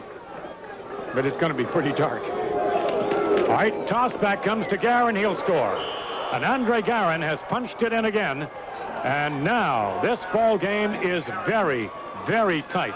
Garron makes it a game that you're not going to remember everything about the game, but you're going to remember a lot of it. It's a 38-33 score as an 80-yard drive culminates in Garron taking it in. There's no way to measure what a fumble causes. Here, Maine was just minutes ago on the 1-inch line, putting the ball in for a sure touchdown. Turn of events, game's almost tied up again. So, but Maine hasn't been stopped offensively today. Well, again, you know, in a game like this, and I said this last week when the young kicker from Maine missed 4, no one play wins or loses a football game. You only remember certain things, and obviously for Lance today, who scored 3 touchdowns, the one that he didn't get is the one that people are remembering right now. 34 seconds to go in the third quarter. There had been a momentary timeout. New Hampshire will be going for 2 extra points, I would think. I would suggest that they go for 2 anyway. They've asked for the ball to be spotted on the left hash mark, and that's the option of the kicking team or the team going for 2. The offensive unit can call for the ball to be spotted, which they have here. All right, now it's obvious why, but Walter, the coaching philosophy is if he gets an extra point, it's 38-34, and he's 4 down. But if he gets 2, he's in a field goal range of tying it and we're forcing an overtime. So they're going for the 2 extra points, and they've done this before this year. They're trying to throw it in. It is deflected, and Maine holds, and I don't know who blocked it. It looked like Pelkey was around it. It is 38-33. The try for the 2 extra points. Very, very big play in the ball game. Very big play. We're just nearing the end of the quarter. Pelkey was around it. Coots was around the ball. I don't know exactly who. You never know until you see the film back sometimes. Looked like Stu Pelkey coming in from the left cornerback's position. So New Hampshire's gamble to get this thing down. All right, what it means now, if there were no more scoring, was they have to score another touchdown to get in the lead. So nobody can fault Coach Bowes for that. That's any coach is going to make that move, but it didn't work. All right, Facey will kick it off. We're down to 34 seconds to go. Third quarter. It's a deep kick. Fox at the 5-yard line to the 10. Outside at the 15 to the 20-yard line. And that's where he'll be hauled down. And we are just about ready for the fourth and final quarter of what has been one of the more memorable games in this oldest series that Maine plays. The kickoff teams have been working out today, George. They've been up and down that field for both teams. That's a lot of collisions. You're 40 yards apart going into each other. Good check on your equipment. Well, Mr. Bobby Wilder has done a great job here this afternoon. They're going to call on him again. A single setback. Final seconds. He's going to throw on first down. He fires. It is a dangerous pass that is batted away. It was batted loose by Ted White, a defensive back. And White never made any attempt to intercept it. He batted it, but wow. Maine realizes the pressure that's on them, and they're not trying to sit on a 3-point lead or anything else. They're going after it. They're putting the pressure on right back on New Hampshire. Well, what you want more than anything else in this game is field position now. Maine ahead, 38-33. This thing has got a ways to run. Wilder throwing on every down, comes out of there being chased. He'll be at the 20. He'll slide over the 25 out to about the 26 or 7. And the clock rolls. That may be the end of the third quarter, unless somebody calls a timeout. So, again, we tell you that this thing is going to be something else coming home. At the end of 3, it is 38-33 Maine. Stay tuned for the final quarter. We'll be back in 1 minute. Now, as I understand it, Bobby, in baseball, you keep your players in a bullpen, choke your bats, and steal bases? That's right, Freddie, and just about everybody drinks light beer from Miller. Oh, this is the one that's less filling. Right again, and that's important to an old base stealer like me, and it tastes great. Certainly does. Now, about these bases, mate, how many did you steal? 681. Wow. 681? Blimey, where do you keep them all? Light beer from Miller. Everything you always wanted in a beer, and less. Honda made us a promise. They told us if we built northern New England's largest exclusive Honda facility, we'd get lots more Honda cars. Well, we did it. Now we're getting more new Hondas than ever before. So we'd like to invite you to come down and get acquainted with us. Our new expanded service department. Our friendly people. And of course, our great selection of new Hondas. But don't wait. These Hondas will sell as fast as we get them. So come on down and get your new Honda. A big play. Third down and about 6 yards to go. A pass is caught close to the first down by Hebrew. He'll have the first down if there are no flags. And you win games on third down conversions sometimes. And that looks to be the first down. A gutsy catch by Hebrew in traffic. He's got good coverage on him. Riding on his back was Stan Harrison, the defensive back. But Sergio grabs it. Third down conversions. You remember those statistically. And so Giselle and Hebrew split out now. And Wilder looking to Lance Theobald. He's clotheslined at the 35-yard line. One of the tougher tackles a back can have. They reach out, grab you around the neck, and pull you back. We have the tight end for Maine is hurt right now. Lance is having trouble getting up. He's coming off the field, all right. I just say knee injury a little bit. Lanza, it's a cold day, may be able to walk it a little better. Here comes Wes Jordan out to assist him off the field. Lanza's had a good year. Tony Lanza's only a freshman. Well, offensively, they've got a lot of people coming back. Defensively, the coaches tell me that the day the season ends, they're in cars and they're not coming back for a month. They're out recruiting high school players. Maine with a second down and about 9 yards to go at their own 35-yard line. They lead 38-33 in a wacky one. Wilder to throw. He's got Heber out there. He catches or drops it. I gave it to him too quick. I think I did what he did. He tried to run before he caught the ball. Walter, we talked many times about that, of hearing footsteps, but that is a classic example of doing exactly what the coach told you not to do. He gets so excited. You see the ball coming. He knew he had plenty of room to run with the ball once he caught it. He just turned around, and you take your eye off it for that 1 second, and then it ends up on the ground. You look foolish. You feel upset, but that's part of football, and Maine will be back with another pass on this play. Not only that, they've got to get it to the 44-yard line to pick up the first down. Bob Wilder takes a sprint out to the near side. He is incomplete. He threw underneath. Giselle had pretty good coverage, and so the man of the hour is Jeff Topliff. And now Topliff needs to hit this one well. And so New Hampshire has fumbled around here all day, struggling with turnovers, but they're in the ball game. And it is a 38-33 game with 13:52 to go. Maine ahead by 5 points. And Jeff Topliff will be kicking from the 20. A high snap, they're coming at him.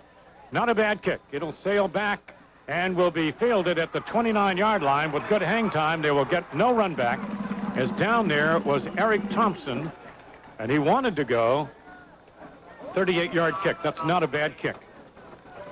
So now the defense, and they've been called upon so many times. At the end of 3 quarters, New Hampshire has 18 first downs, Maine 15. New Hampshire has given up more running yardage now to Maine, 177 for Maine, 161 for New Hampshire. But in passing yardage, 272 New Hampshire, 137 Maine. In total offense, wow. Wait till you hear this stat in a moment. Here's the first down play. Andre Garron into the 30, takes a hard hit right at the line of scrimmage and picks up a hard yard. In total yardage, 433 yards New Hampshire, 314 for Maine.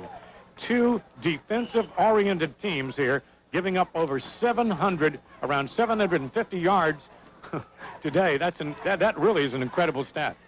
Even, George, with all the offense we've seen, and we're talking about defense, it's going to be defense in the next couple of drives is going to have to make the big play for either New Hampshire or Maine to turn this game over. Second down, 8 yards to go. They toss it back to Andre Garron. Garron is moving pretty well up to the 33. He had good pursuit.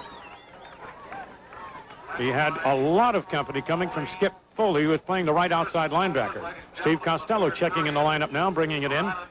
They change people around. Again, when 87 goes in and Costello, number 47, comes out, they're changing defensive schemes. And you got to believe this is a big third down for New Hampshire. They're down by 5. We're down to 12 minutes to go in a football game. They've got a third down and 5 to go from their own 34-yard line.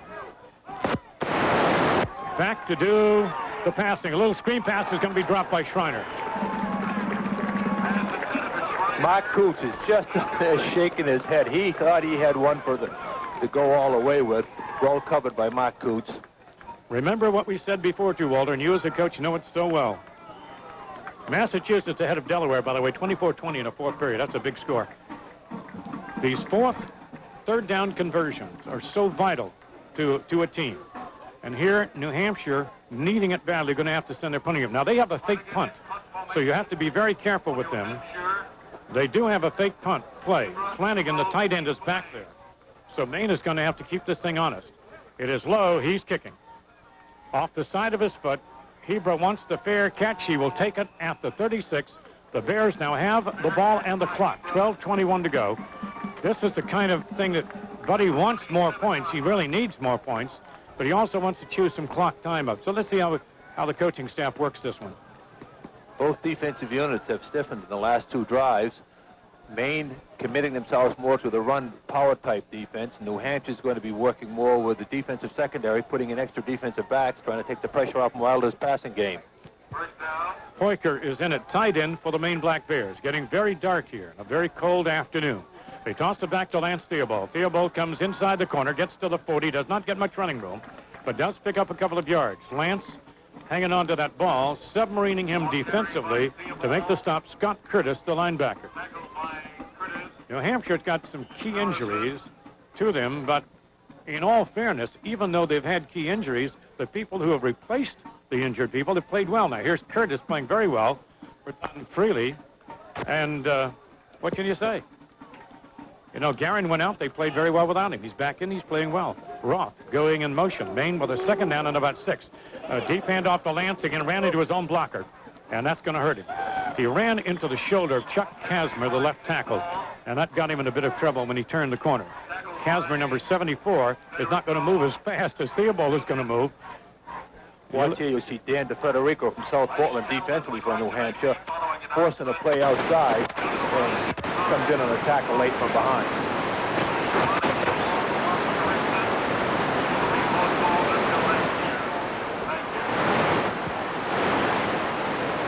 The University of Maine Black Bears, very much. The Maine Black Bears, very much now, in the driver's seat if they can continue to control. There's a drop-off pass to Roth. He's got the first down at midfield. Crosses over to the 49-yard line. First down. Covered on the play by White. We have 10 minutes and 56 seconds to go in the football game. It is 38-33. Now, the Bears pick up the first down at midfield.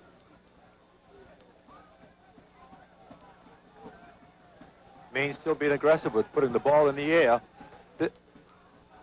Check out Chris Poyker, the tight end, number 90, that bottom of the screen. All right, they run a late play. In fact, a poor-looking play, really, to Walsh. I don't know what the mistake was. Walsh was supposed to get the ball a little faster than he did, and Walsh goes up through there. And he's not going to get very much out of it. Sergio Heber got hurt his leg just slightly on the play before this. Nice to see him come bouncing back in. New Hampshire now playing a basic zone defense as they have done all year in the middle of the field, and they're not putting that linebacker blitz on that you'll see if they get inside the 30-yard line once Maine reaches it, if they get down that distance. Okay, we've got an I formation for Maine, second down, late in the ball game. A little reverse and a toss back to the quarterback. Here's the pass. Wilder to Roth. He's there. He's going to miss it. Oh, a razzle-dazzle play, a double reverse with a toss back to the quarterback. Again, I knew that play was in the book for today. They told me they would use it if they needed it. They needed it. Roth got the step on the defense, but Wilder missed him. Wilder, it's one of those things that makes college football, I think, more exciting than the pros at times. I know it does. Look at Buddy Teevens. He's saying, guys, you can only do that once in a while. It is now third down. That was touchdown written all over it. He was there. That was well executed. They scored on that one earlier in the year. A little double reverse and a toss back to the quarterback. The flags are out before the play unfolds.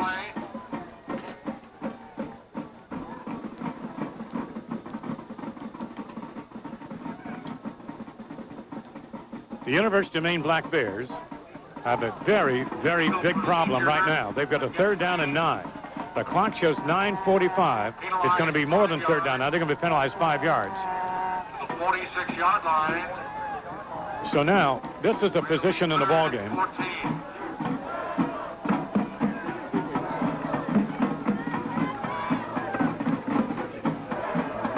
Bobby Wilder needs to catch somebody on the move at about the 39-yard line.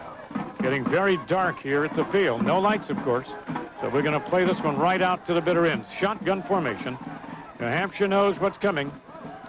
And they're looking for it. Wilder will run away from the... Now he's got to take it on his own, and they'll get him well short of the first down at midfield. And the punting unit for Maine will come onto the field. And Topliff's going to be called upon again. This crazy offensive game has settled into a rather big defensive battle right now. And as you say, Walter, it's stiffened. Yes, both defenses are playing what we expected to see from them early in the game. But again, the fumbles and the turnovers gave the offense such great field position earlier. Topliff will kick the ball fairly low. It will bounce at the 20, takes a good Maine bounce, and instantly down was that poor beat-up player back there, Eric Thompson. He has not had much to work with today. They have been all over his case today.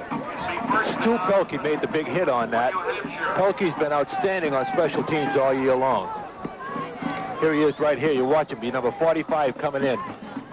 Big hit, just got an arm out there, but enough to put him down. For New Hampshire's Wildcats, now they have kind of the advantage.